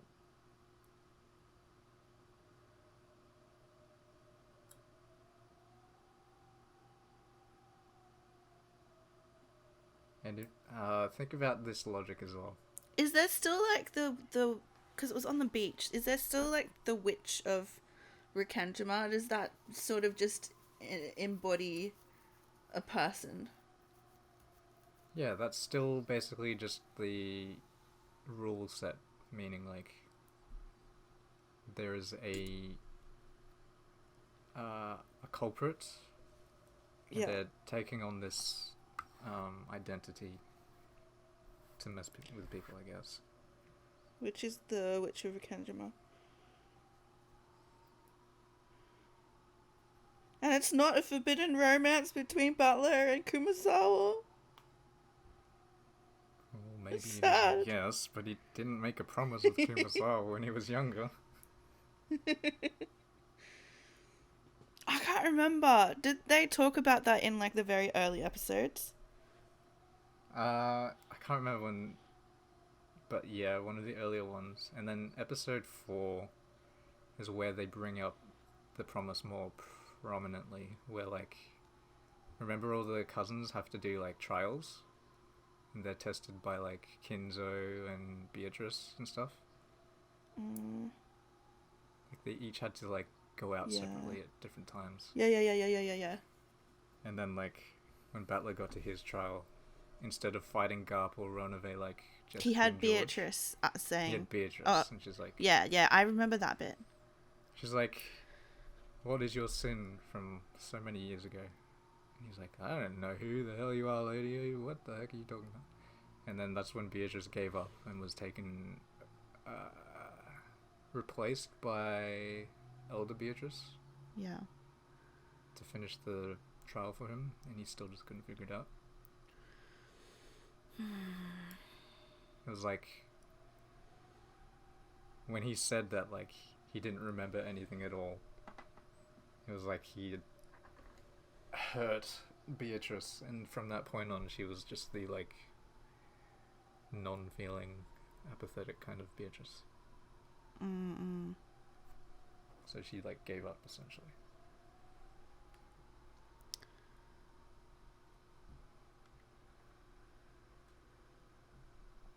What was the promise? Was it like, I'll marry you when we get older? Was that like the type of promise? I don't know, you'd have to deep and try and do your research and what it was. It means going back. Going back.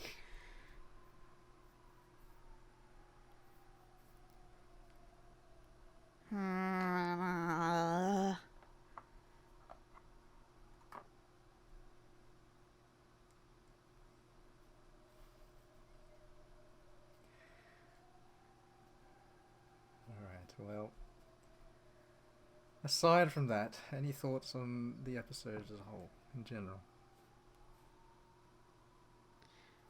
It got very, like, exciting towards the end. Yeah. A lot of stuff happened in this one. Yeah. The whole canon, like, taking Battler's place. I don't know why that's so sad, but like when I first read it, I was like, oh man, I'm so depressed. It was Poor really quite Cannon. sad because he lost the duel, didn't get to stay with Shannon.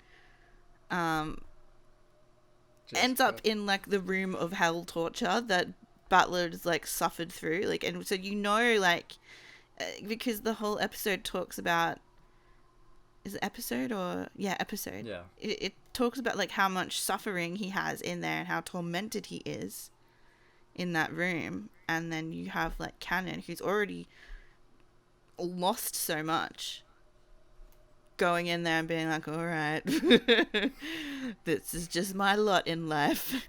And then he's just reminiscing about his life, and he's like, oh, I should Yeah. have done that. I didn't realize this. I hate Godot. Yeah, pretty much. Just all that stuff. It's sad. Oh, yeah. We also have... No, we don't. I don't know if you remember, but Zeppa and Furfur Mm-hmm. were... When we checked their profiles, it I said... don't know if we checked their profiles. We if we did. did, it was a long time ago. Yeah, it was a while ago. It said... on both of them, it says is of the opposite gender of the other one. Okay. So both are not the same gender. Yes. That's also a hint. Wait, they're both of the same gender. Not of the same gender. Yeah, which is why I'm pretty we sure split them too. I misgendered Zeppa on the last episode.